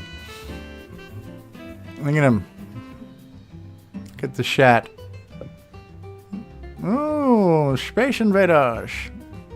That was my first computer. The VIC-20? Yep. Oh, they got Gorf? Look at that. He got Gorf. It had some surprisingly good games considering how limited it was. Yeah. Yeah, my favorite Star Treks were Star Trek 2 and Star Trek 4. Yeah, Tom C. saying, the famous line, "Oh, the keyboard, how quaint," right? Computer. Hello, computer. Use the mouse. Use the mouse. Hello, computer. Just use the keyboard. Ah, the keyboard. How quaint. It was followed by Star Trek V, The Search for Cash, and then Star Trek 6, The Apology. It's like Spaceballs 2, The Quest for More Money. Yeah, right? Did they ever make that? No. No. The Quest for More Money. Apparently there was a Spaceballs cartoon series many years later. Oh, wow.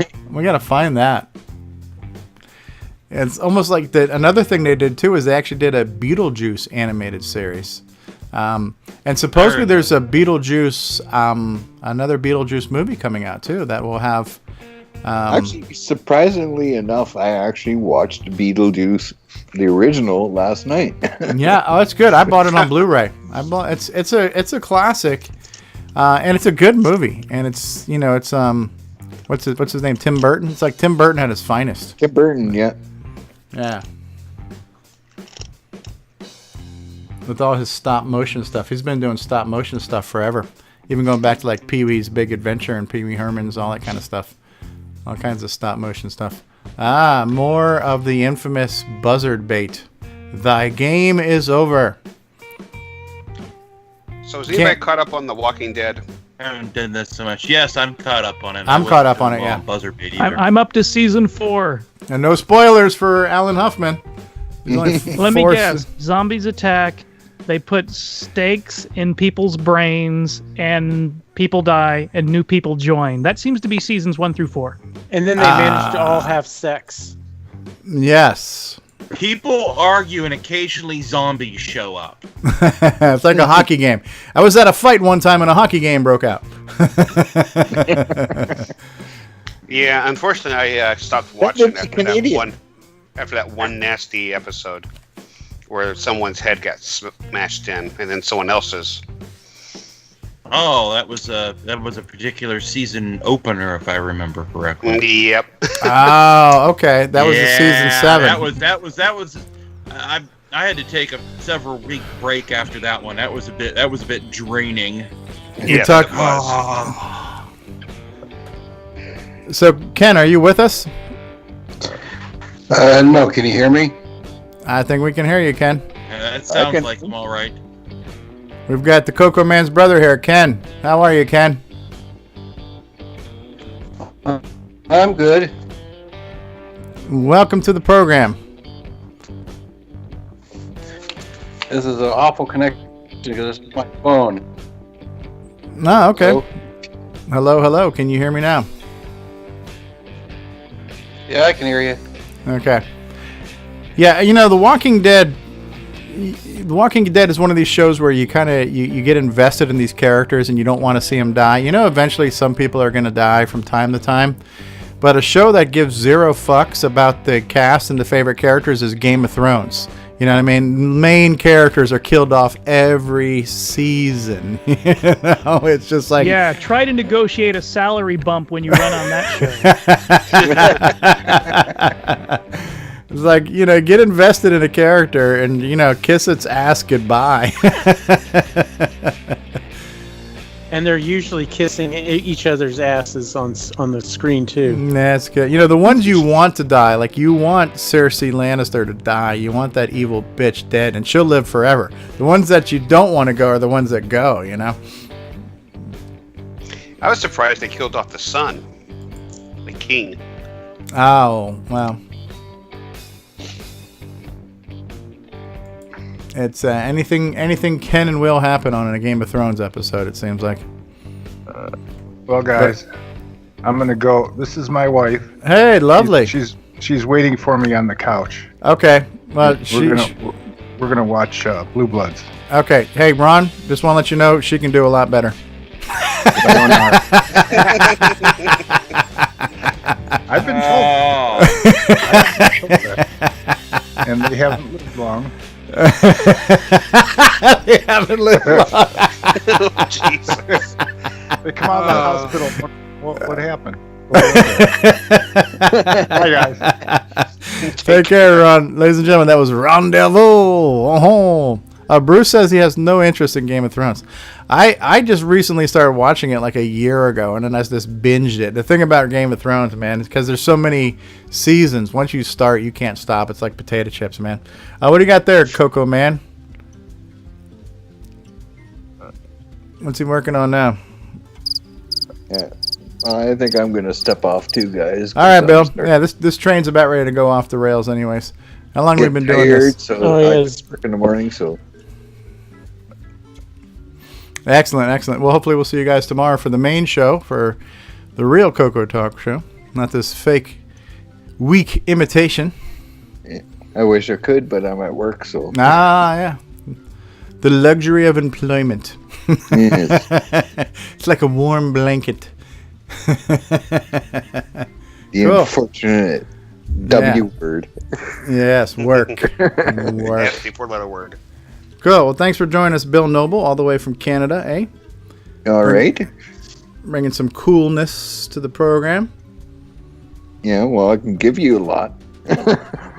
You could take it. Yeah. Bruce is asking what's up tomorrow. So tomorrow, Bruce, we're going to probably talk about some stuff on the CoCo Crew podcast. We'll hopefully have a wide tan to do that topic. And, you know, the usual random, zero planned program. So I'm sure we'll have something to talk about. For the main show, we'll talk about... Tell me why did Tandy do that? Wow. You could hear it that time, right? I just think it's funny when he moves to the music we can't hear. Oh, you guys can't hear it again because you were bitching about not being able to hear me. Okay, so yeah, there you have it. So yeah, we're going to also that way. We're going to talk about your spamming Facebook post. All right, spam it, damn it. Because whenever I you really post, love seeing the same message 6 times. I know my phone goes crazy. Hold on a second. There should be a law against that. I'm just thinking. Hold on. Oh yeah, this is me giving zero shit. You can sit on that and twirl. Anybody want to telnet into my CoCo real quick and see if it works for you? I don't have Telnet running on my computer right now. Anybody can Telnet into Alan right now? I can't Telnet right now. Anybody have a Telnet client going? Oh. Let me see if I can get Putty to do that. Putty. Do you know how to do that, Richard? That's what? Do you know how to use Telnet? I think. Okay, I find it's always good to give out your IP address and port over a public internet chat. Yeah, put it in the Skype. In the Skype chat, I have a Telnet client. Okay. My God, who is that noise? I think that's probably Ken. Ken must be. Okay. Ken must go to the Bill Noble School of Skype calls. Background noise is not optional. Let's hope he doesn't do EMPs. Dude, there he goes. He's hanging up. Apparently, subtlety works well with Ken. He's got kids. Is he very similar to you, Jason? In what way? Is he going to be like another one of you? I guess you'll have to find out. So I don't know if Coco Fest can handle 2 Jasons. We are similar in some ways and very different in others. Who's older, Ken or you? He's older. Okay, so Ken's the big brother and you're the baby brother, huh? So he can kick your ass, right? He is my older brother. I seriously doubt that. He doesn't call me his little brother. I'm his younger brother. Okay.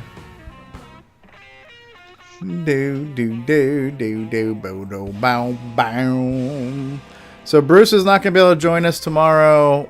Bill's not going to be able to join us tomorrow. Hopefully Curtis will, because Curtis was doing his Skype testing. That seemed to work. So I like the port number. That's. And I might not be able to join you tomorrow either, because I'll be getting my refrigerator tomorrow between 11 and 1. Refrigerators are good. All right, so what do you think, guys? You want to wrap this up, or you guys got more crap you want to talk about, or have we done enough public disservice? I think we're good for the public side. All right. So we are going to wrap up this episode of Geek Talk. If Matt Witt says, peace out, guys. Thanks for the laughs. All right. Good job there, Matt Witt. Okay. So what we're going to do real quick here is we're going to play us out here. We're going to hear some of Alan's stuff, and then we'll do our official sign-off stuff. So for those of you who have been watching, you're watching a little special thing here we call Geek Talk tonight, where we're talking about just about anything. Ooh, I got a new angry, and I got a wow, and I got a love, and we've got 11 likes on this video, so that's kind of good. So yeah, we were just trying to talk about whatever the hell anybody wanted to talk about. Tomorrow we'll do the real show. We'll do the big show. We're going to do CoCoTALK live at, CoCoTalk.live is the website where we talk about the color computer and other important things. But not much is more important than the color computer. Can you guys, hold on one second now. So I'm going to go back to share system sound. Tell me if you guys can hear this right here. CoCoTALK After Dark. Yeah. Okay. So now when you see me bobbing my head, you'll know what I'm talking about now. All right. So we've had a lot of people in the live chat. So let's go back and look at some of the people in the live chat. So Brian Joyce was here. Andrew John Bodner was here. Tom C. was here. Bruce Moore was here. Ken Reichert was here. Matt Witt was here. Vincent Tran stopped by. And who else was here? Jason was in the chat here. So we've had a bunch of people joining us live on Facebook. Paul Thayer was in the call earlier. John Strong was in the call earlier. Ron Delvaux was here. Bill Noble was here. Handful of us were here. Still on the call right now, we have Alan Huffman, Grant Leedy, Richard Lorbieski, and Coco Man. So to play us out here, we're going to hear some of Alan Huffman's music for just a minute, and then we'll hear the CoCoTALK sign off. And thanks for watching. See us tomorrow when we do the real show called CoCoTALK Live. Take care, guys. CoCoTALK After Dark. CoCoTALK After Dark. Aye. CoCoTALK After Dark. Aye. CoCoTALk After Dark. Arg.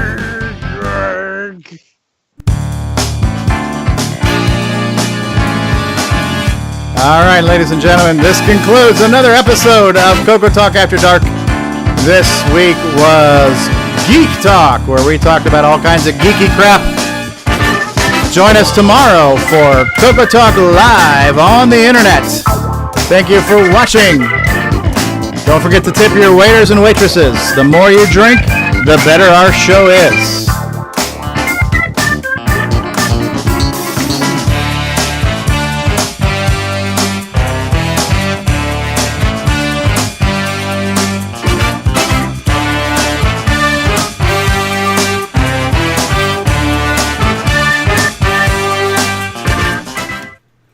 Oh, yeah. Gotta love that 70s porn music there.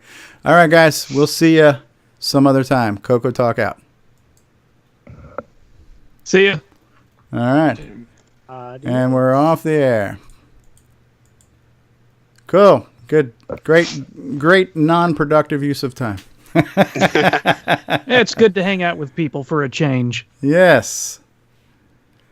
Good times. Good times. This is freaky. I'm watching people connect to my color computer. This is so weird. Yeah, the password is test. Ooh, excuse me. Yeah, I got in with Putty with no problem. I mean, it was slow, but yeah, it worked. And H for the menu. Right. I tried playing Global Thermonuclear War, but didn't want to do it. It's like 300 baud. Yeah, it's 1200. It's real slow, and that's why the next test will be with the Bitbanger. There's no flow control or anything on the Bitbanger part. Cool.